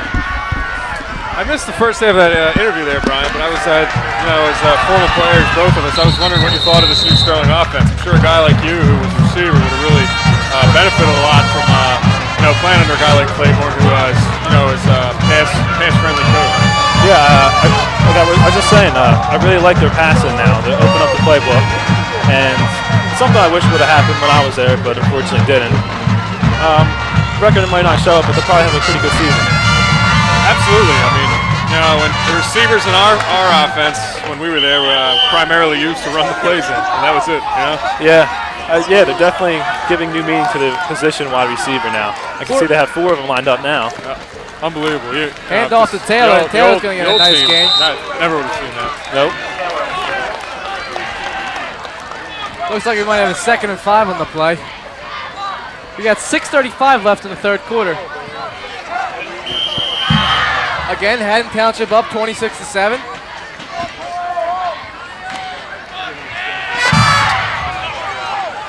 Sterling implementing a spread offense. Alamasi on the center, Taylor in the backfield. Another handoff to Taylor. Oh no, check that. We have an option pass to Denny, and Denny is taken out of bounds, and he's going to have a first down. It's a good play to pick up the first down there. The option fooled me.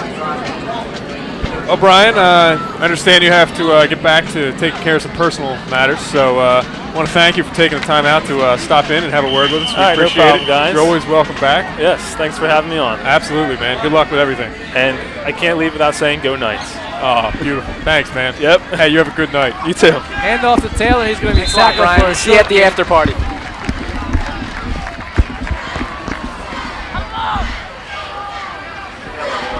We have 5:45 left in the third quarter.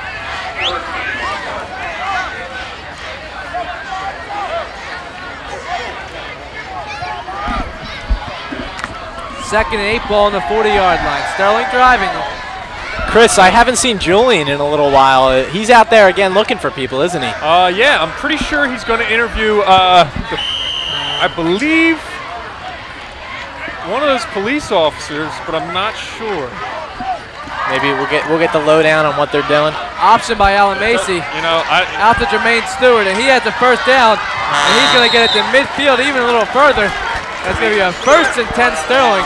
Guys, I just talked to him. He's not going to interview the police officer because he's standing there doing nothing. He's too scared? Well, no, he's just not doing anything.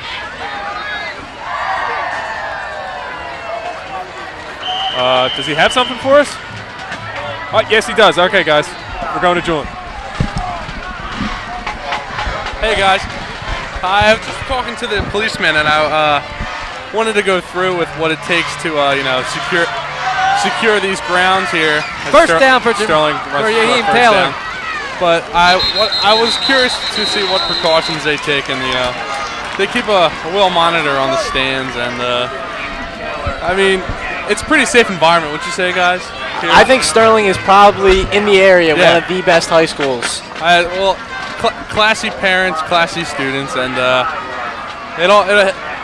everybody wins. You're right. Even if they lose, it's a matter of pride. Yes. 1st and 10 for Sterling at the Haddon Township 35-yard line. I'm going to send this back to Chris for some color. Color. I'm colorblind.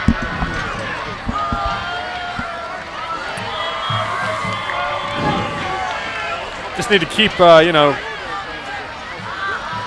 re-implementing the idea that they just need to, keep the ball moving here. And at this point, it may be a little bit out of reach. Although they did come back against Lindenwold, if anything, just play for pride at this point and, just keep plugging away at it. Hand off to Yaheem Taylor, and he gets a nice solid gain. 4:20 left in the third quarter. Sterling down by 19. Chris, are you surprised they're running the ball so much at this point in the game?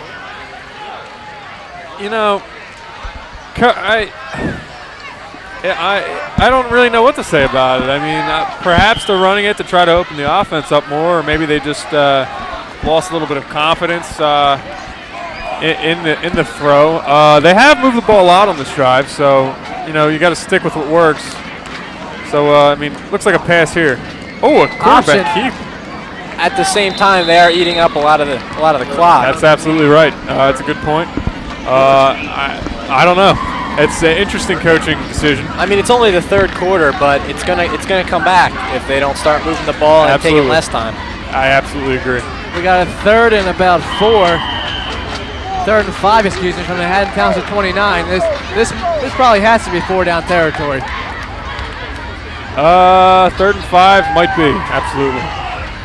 If they can pick up 2 or 3 here at the minimum, I'd say that you definitely go for it on 4th down. We have Denny in the backfield. 3 wide receivers set. Jermaine Stewart's in the slot. Hand off to Denny, and he has some room off to the outside. And I think he's a little bit short. Looking like it might be a 4th and inches. And I don't like that spot, actually. I thought he stepped out maybe just past the 1st down marker. Am I wrong there? I'm not sure. Yep, it's going to be a 4th and inches. Absolutely 4th down territory at this point.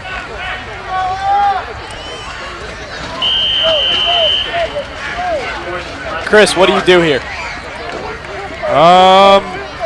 I'd run right behind your center. You have to have, he touches the ball on every play just like the quarterback. I think you have to trust him here and just hope that he can, knock some guys out of the way and get Al Macy the extra foot that he needs for the.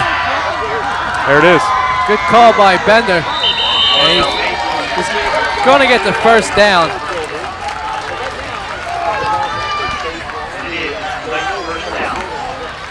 Clock is running. We have 2:56 left in the third quarter. Fog Bowl 07. Reminiscence of the '88 NFL playoffs with the Chicago Bears and Philadelphia Eagles. It's like an Eagles encyclopedia, is Warren Croxton.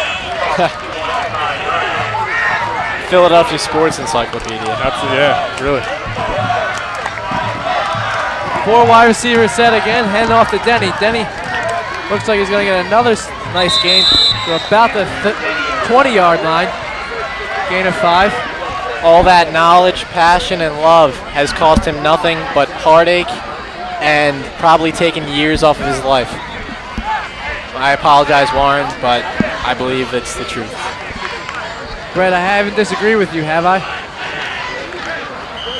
We have a 2nd and 5 from the 20-yard line 2 minutes ago in the third quarter. Sterling needs to put up points in this drive.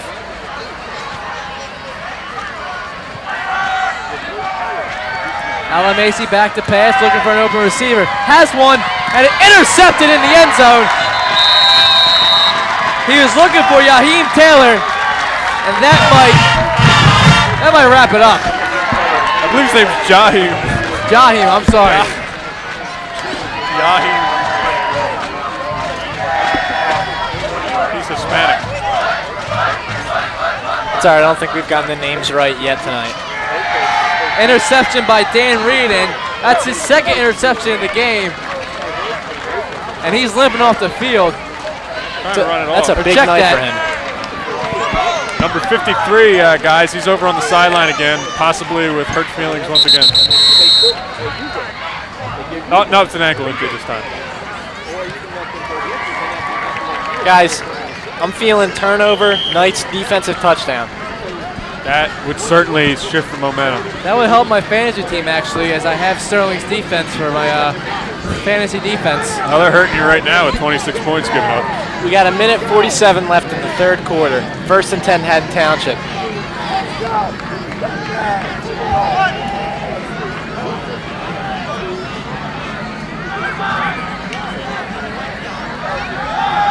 $1:47 to go in the third quarter.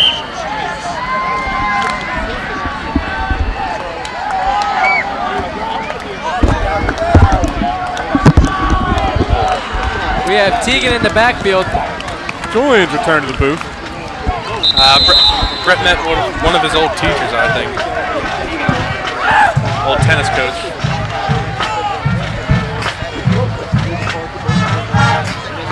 Guys, this crowd's silent now. Yeah, it's hard, you know, as fans to really get excited for you know, something when your team's down by 3 scores. But I mean, like I said a little while ago, at this point, you're playing for pride. You're only down. It's a 4-possession game. No, it's not. It's a 3-possession game. But you know, That's what not out of the question. I always but wondered how the cheerleaders stay into it, you know? We get a shot of them. The cheerleaders out doing it. the mascots for the Sterling Knights team, they look excited. Under a minute to go in the third quarter. Haddon Township probably won't be throwing the ball much more for the rest of the game. Well, we still have another quarter to play. I think, I don't know, a couple of breaks fall our way. Get back in this game. Absolutely. Hand off to Teagan, and Teagan, or check that, excuse me. Actually, Warren, I think you were right. I think that was, it almost looked like a double or triple option there. Well, whatever it was, it faked me out. And that's probably going to be the last play of the third quarter. Warren, you've proved in this game tonight that it doesn't take much to fake you out. Thanks, Bender, appreciate it. I'm just kidding with you, buddy. And that's going to be the end of the third quarter. And still it's going to be down 26-7.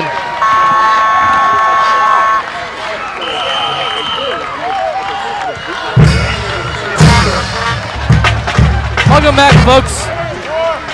We're in the fourth quarter, and Haddon Townsend's got a punt on a 4th and 9. Denny back to take it. Several things to look out for here. One, you have, you know, Haddon Township, first of all, taking a timeout already, which, you know, with a 3-touchdown lead or a three-possession lead isn't too harmful. But definitely look for some sort of heavy rush coming from the Sterling defensive line in an attempt to block a punt here. And also watch out for Anthony Denny, who's back to receive the punt, who has shown this season and last that he has a lot of explosiveness.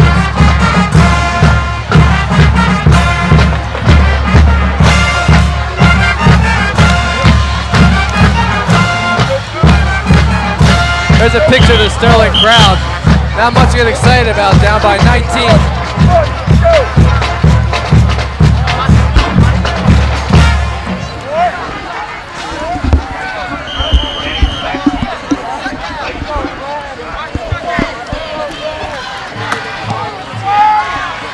Danny gets a running start, fumbles the snap at the 50, has some running room, and he's going to get to nice hit. This is probably the first good field position Sterling's had in a long time, Warren. Best field position they've had tonight. About a 13-yard gain for Denny, and it's around the Haddon Township 37-yard line. They dropped a lot of the punts today. Even that one, Denny managed to make something out of it. But, I mean, you got to say that's special teams dropping those balls. That's something that's got to hurt them. Wouldn't you say that field position is probably one of the key points of this game, Chris? Absolutely. You know, getting the ball at, like here, they're inside the 40 already. I mean, you're halfway to the red zone. That's a beautiful thing.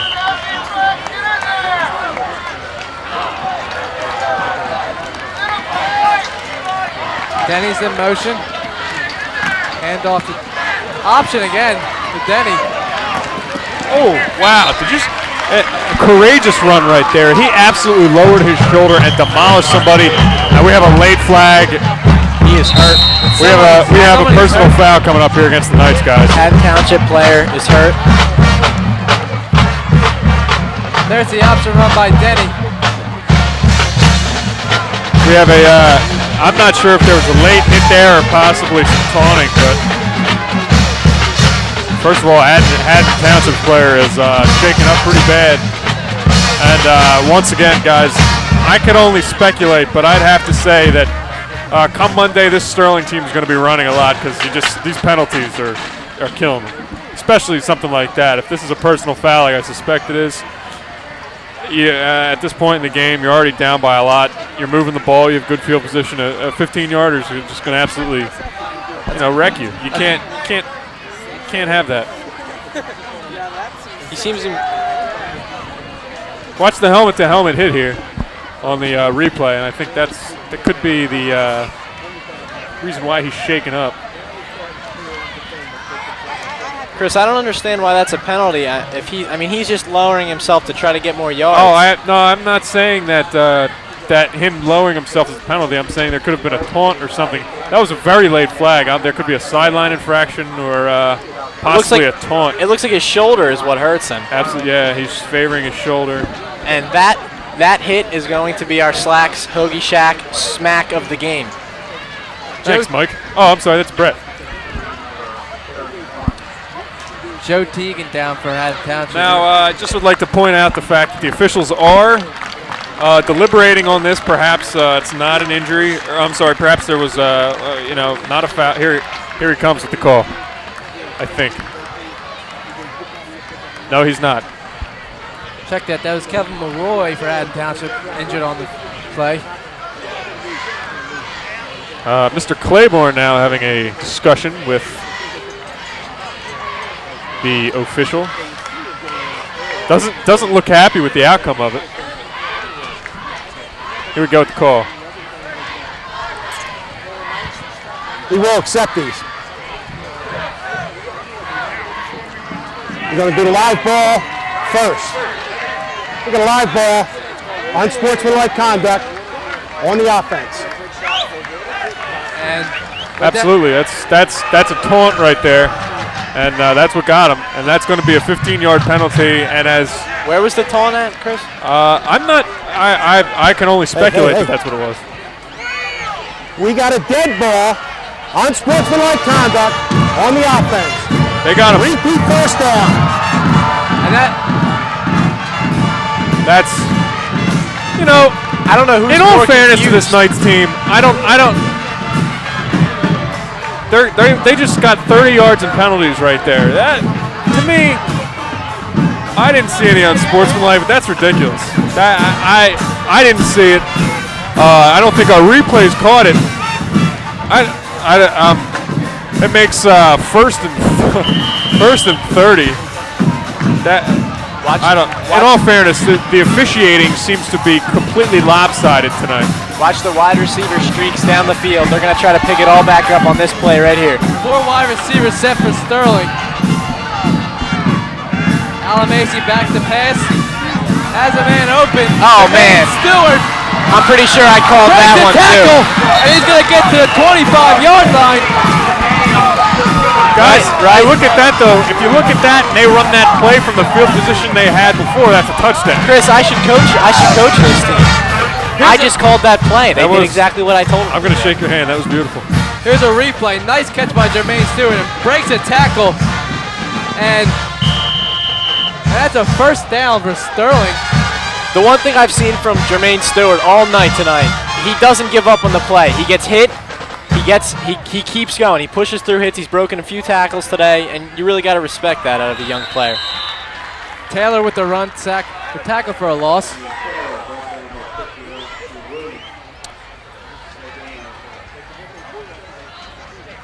And I was about to say, with that 30 yards in penalties, that took Haddon Township or Sterling at a great field position, but on one play they got it all back.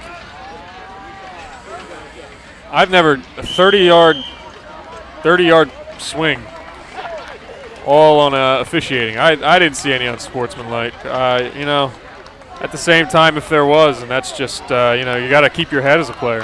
Can't get out of control like that. And there's always taunting and stuff that goes down on the field, and usually the refs turn a blind shoulder to it. Now, maybe something had been going on the whole game that they were looking out for, but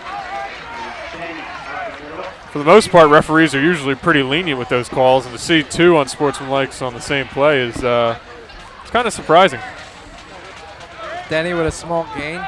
The way Sterling's offense has been running the ball, Chris, I mean, you look at the score, yeah, and it's not close. And it's really tough because some of the great plays they've made, they've shown that explosion of offense.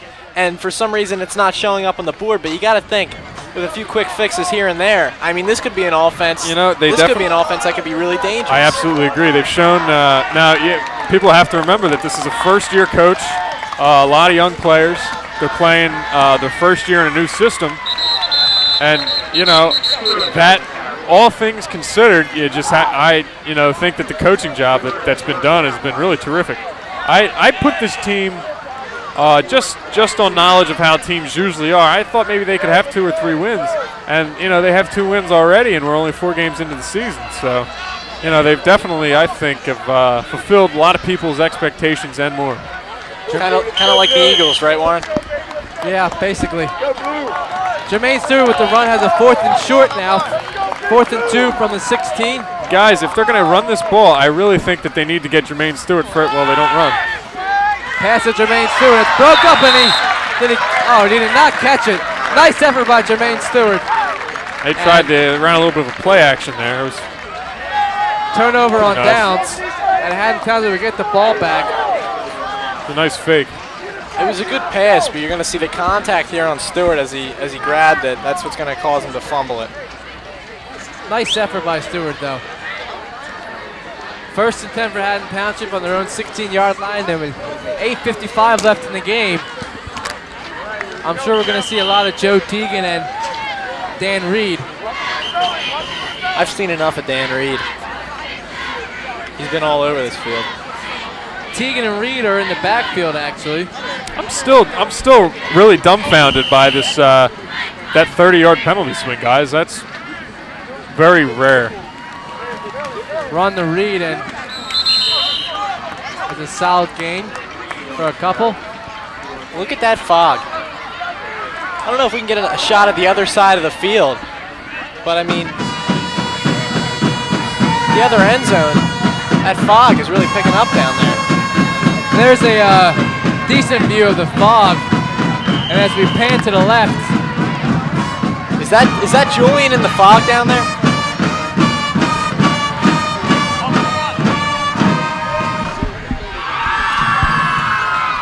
Running play to Reed, and he's going to pick up a 1st down and going to keep the clock Guys, moving. the field conditions are very foggy down there and humid, and you gotta have that might have some effect on the ball control in the hands of the running back or the quarterback.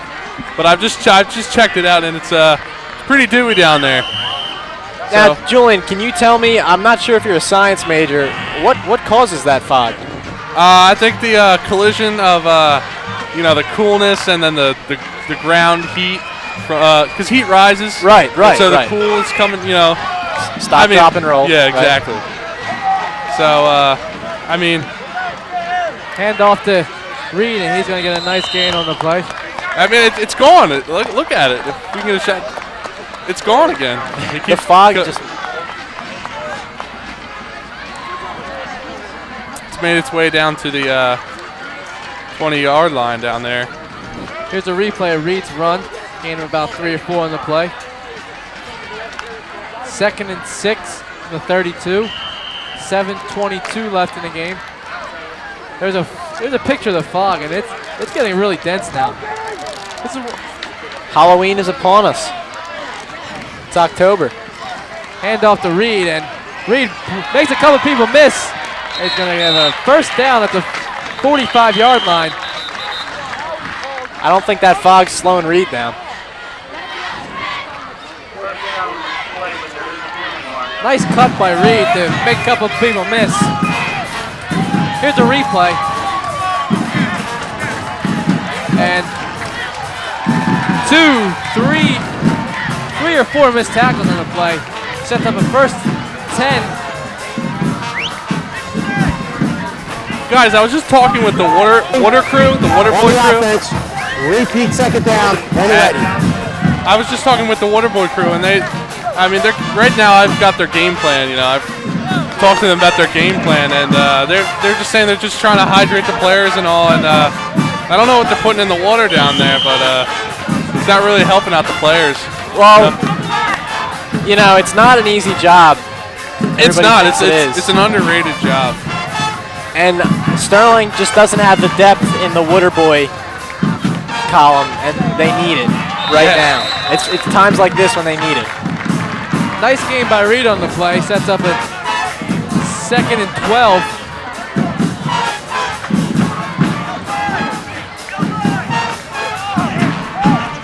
We're gonna send this back to Bender for some color analysis.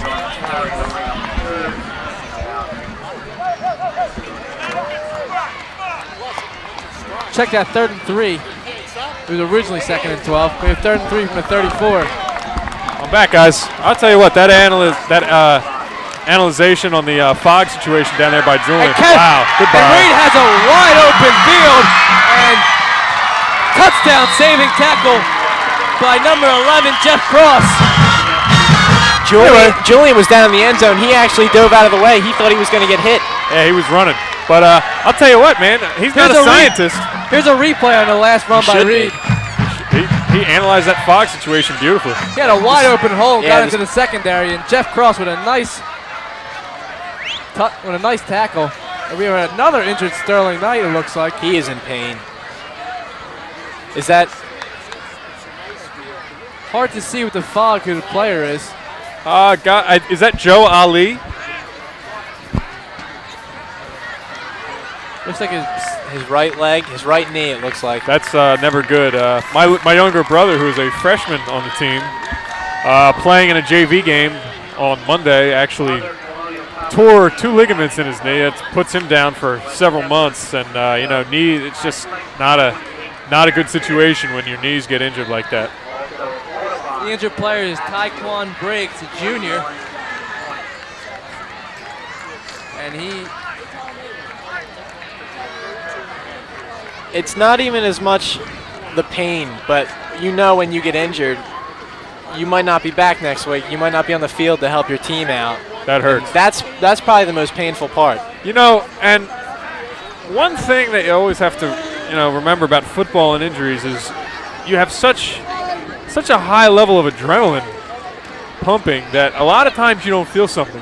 So when you see a guy like that who's in the, in the heat of the action and he goes down with an injury like that, with all that adrenaline pumping, the fact that he feels that and he's writhing in that much pain really says something about how severe his injury could be.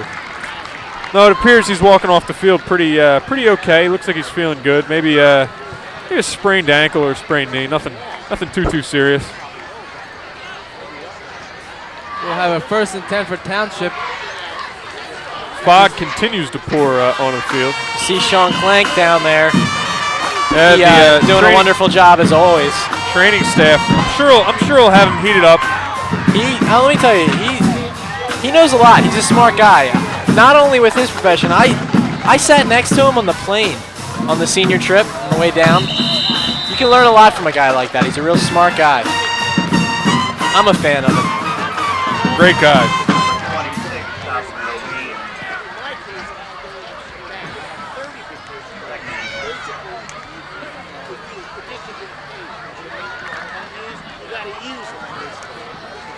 Second and 10.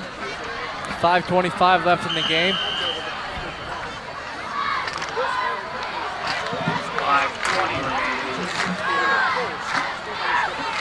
Sterling's got to stop him here. Hand off to Teagan, and he's tackled in the backfield for a loss. Nice play.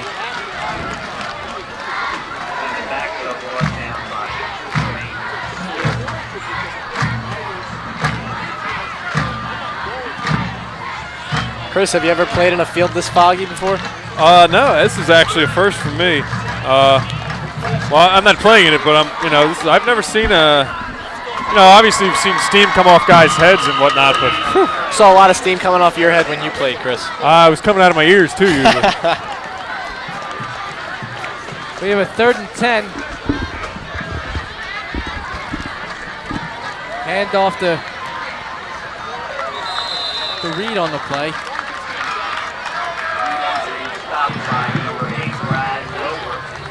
Loper on another tackle. How many times have we said Loper's name tonight? This could be one of those games, if you've ever watched the Phillies, where the Toyota player of the game is the Phillies bullpen or the Phillies infield. This could be one of those situations where you have to give this game to the Haddon Field offensive line or the backfield. Haddon Township, yeah, I'm sorry. Yeah, you're right, Dave. I mean, if we had the stat on possession time, you'd have to say they've been running up and down. Absolutely. Hand off to Reed again. He stopped on 4th down. Township went for it on 4th and 5 just to run some more clock off.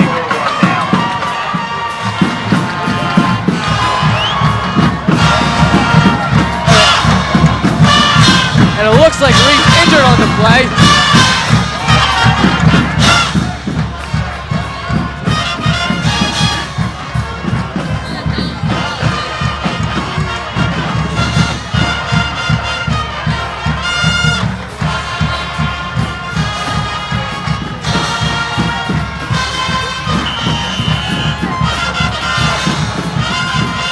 I'd like to say congratulations to the new homecoming queen and all the contestants. It was a wonderful ceremony. Danielle Canelli. Warren, your sister did a great job out there. Thanks, Bender. I thought that she could have won, but Long pass. He's open. Wide open. There it is again. You see Sterling's offense really showing flashes of brilliance. I haven't seen Township move the ball on a play like that yet. You know what? Not to knock any. Corey Almacy's played an amazing game. If he leads him a little bit more, he's gone. He had beat the secondary. The pass was a little short though, and the receiver had to come back. But Almacy's just played a terrific game, and I'm sure his stats really reflect that. I mean, he has 2 interceptions, but you know what more can you ask for out of a high school quarterback? 42-yard gain on the play. Especially a guy who had never been asked to pass the ball. See now as much as he has this year. That I disagree with. I don't see the refs being able to see that. They say that's a drop ball. I'm sure they saw it. In this fog, I think they're just making calls just to be mean. Couldn't quite see who dropped the ball, but we have a 2nd and 10, 3:25 left on the Haddon Township 40. That's what kills me about high school football. You can't challenge. You can't look at the replays.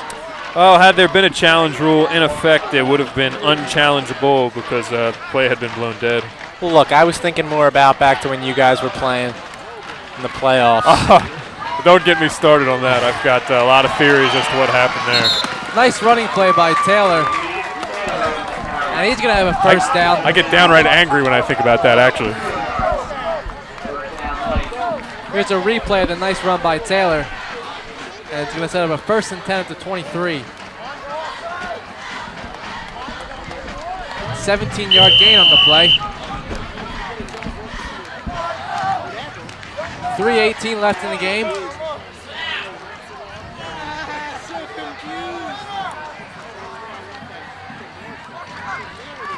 Man in motion. We have a running play to Jermaine Stewart. Jermaine Stewart has some room. He's going to have a first down, and he's going to be tackled. Guys, once again, I'm going to have to point out that this officiating has been incredibly one-sided. There was a blatant face mask, I thought. Here's a replay of it. As you'll see, when he gets closer to the Haddon Township sideline, it looks to me like, right? Oh my God, there's definitely a face mask there. And there's 2 referees on either side. To me, a double unsportsmanlike conduct, and then missing that is absolutely pitiful. What a poor job this officiating crew's done. Alan Macy back to pass, throws it to Denny, and Denny makes a nice grab, having to go across his body to make the catch. And he had to jump about 30 feet in the air there too. He's got some ups. Absolutely. Is he a basketball player? Here's a replay. We'll have to check. We'll have to check on that. No, he's not. Does not partake in. Chris, maybe you should say something to him. Nah. I don't want to overstep my boundaries. 2:25 left in the game. Clock running. Hello. Hand off to Taylor.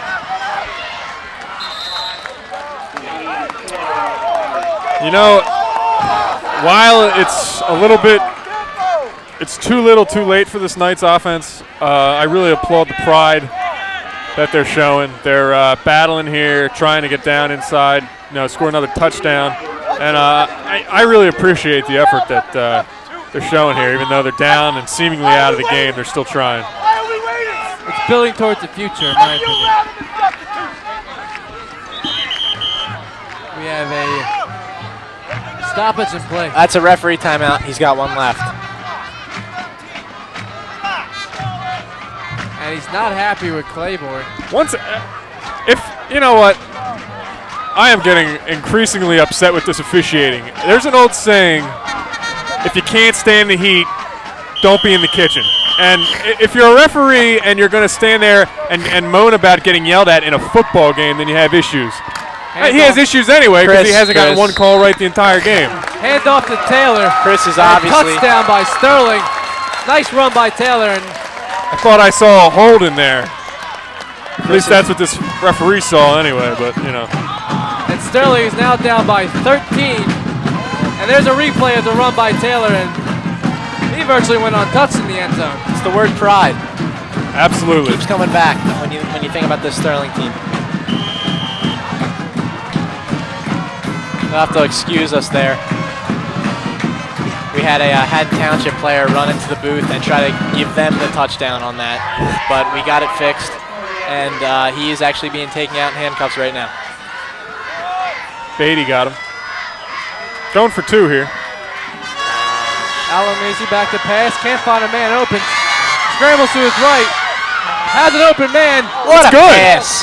Did he catch that? He got it. Wow. What a play by Alamezi.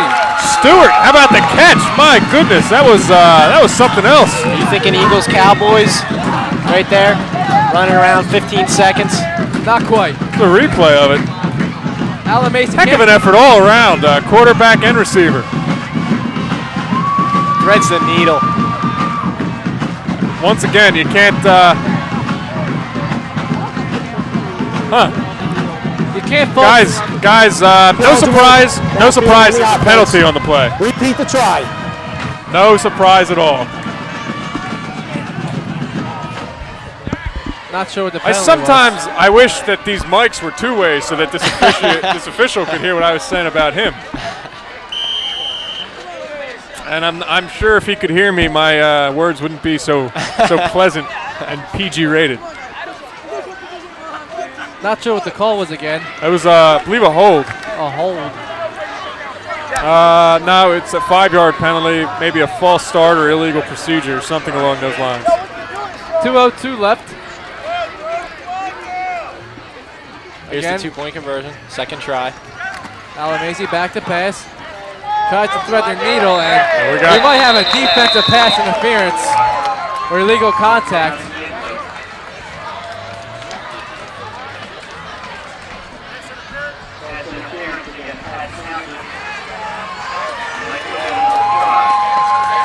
And Haddon Township takes their first penalty of the game. To the goal. Seems that way, Pass Brett. interference on the defense. Retry. And we'll try this for the third time. You know, in hockey, when one team has a lot more penalties than the other, it'll usually end up coming back, and the refs will look for something to call on the other team to try to even it out. And I'm going to think in the next 2 minutes, these refs are going to have to call a lot of penalties to even this one out. I would have to definitely agree with that. So we're going to try a two-point conversion again for a third Guys, time. I'm going to venture to say that Sterling has had 15 penalties called on them compared to maybe 2 or 3. I think maybe that was the third penalty on Haddon Heights.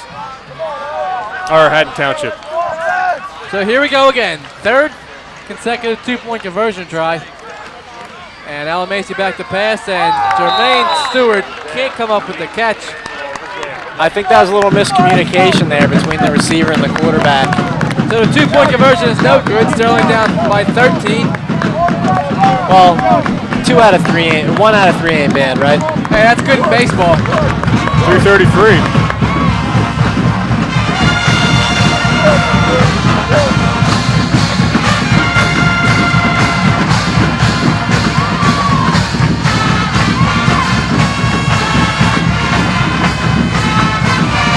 We're going to go, we have a final sideline report here from Julian. He's going to update us on the current status of the Sterling football team, how they're feeling down there. Julian? Guys, it's a real somber feeling down there. I mean, I think on that last drive they showed what they can do, late in the game and carry that momentum into next week. The score should be 26-15, I think, but it doesn't look good. I mean, the coaches are really fired up, and Julian, they have to be at least somewhat happy about some of the things they've done offensively. I mean, maybe there's some things they can work on if they got their consistency going. I mean, this could be a pretty dangerous offense. They have the weapons to produce, but I don't know. We have a timeout by Haddon Township. It looks like they had a little confusion on the play.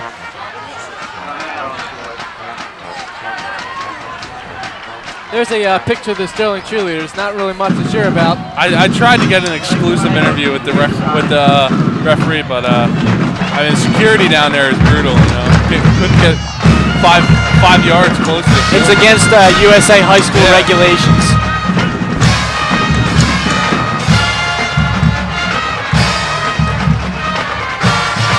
Onside kick attempt by Sterling.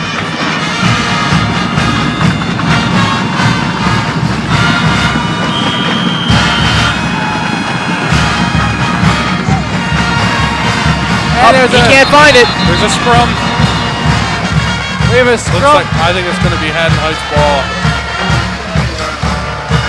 And it is Township ball. And with 1:59 left in the game, Haddon Township could probably take a kneel down. Warren, he couldn't find that ball, and it was under his bum. As Bender said, I think Monday coming up, the team's going to do a lot of running. Is that right, Bender? Monday? Okay.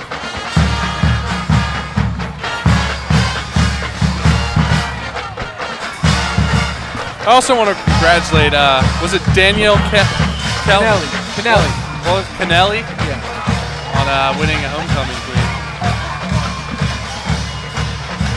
It's too bad the Dana Berta couldn't take it home for the Croxton household, but hand off the Reed on the play and tackle in the backfield. Warren's all business. And he always will be. Somebody's got to keep us in line.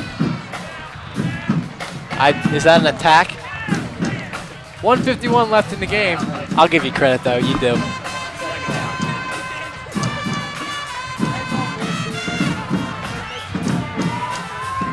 Second and 10 for Haddon Township.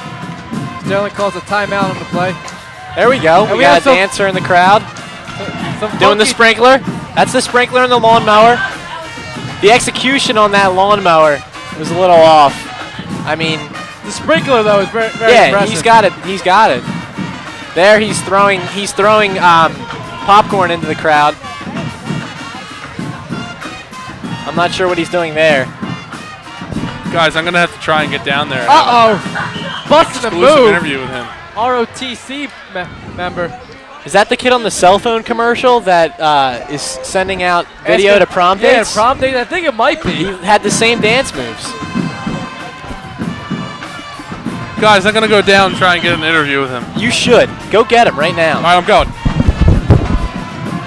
Hand off the Reed to the right side, and he is going to get a couple yards on the play. Looks like it'll be a. You gotta love the Weezer tribute. 4th and 3, perhaps. Right, Weezer. And Brett hears crickets on that one. All right, well, I'm the only Weezer fan here, but that's all right. doesn't make them not the greatest band ever. That's debatable. We have a 3rd and 5 situation for Haddon Township. Guys, I tried to get in there on the sideline with the coaches and players, but they said nope, you can't do that. They will literally rip your face off, and because they're in a bad mood right now. So sorry I couldn't get to that to you folks. But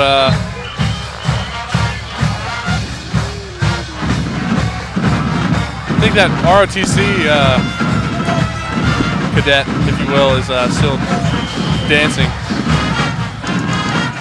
3rd and 5 for Haddon Township. Hand off to Reed. And again, timeout by Sterling again, and that will get them one final possession, perhaps.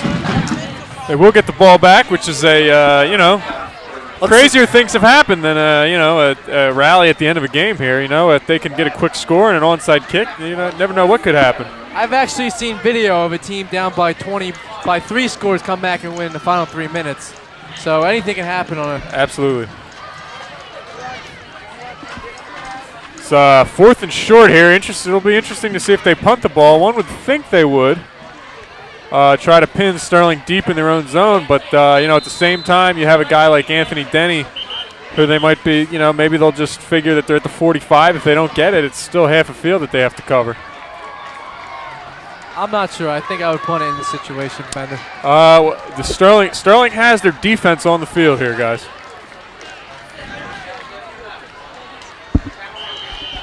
Doesn't look like they're punting it. They're trying to end this right now. They don't want to give Sterling the ball back. They gut check time right here, and they don't stop him. Reed with the 1st down carry. And that, my friends, will probably wrap it up. A couple kneel downs will end the game for Haddon Township.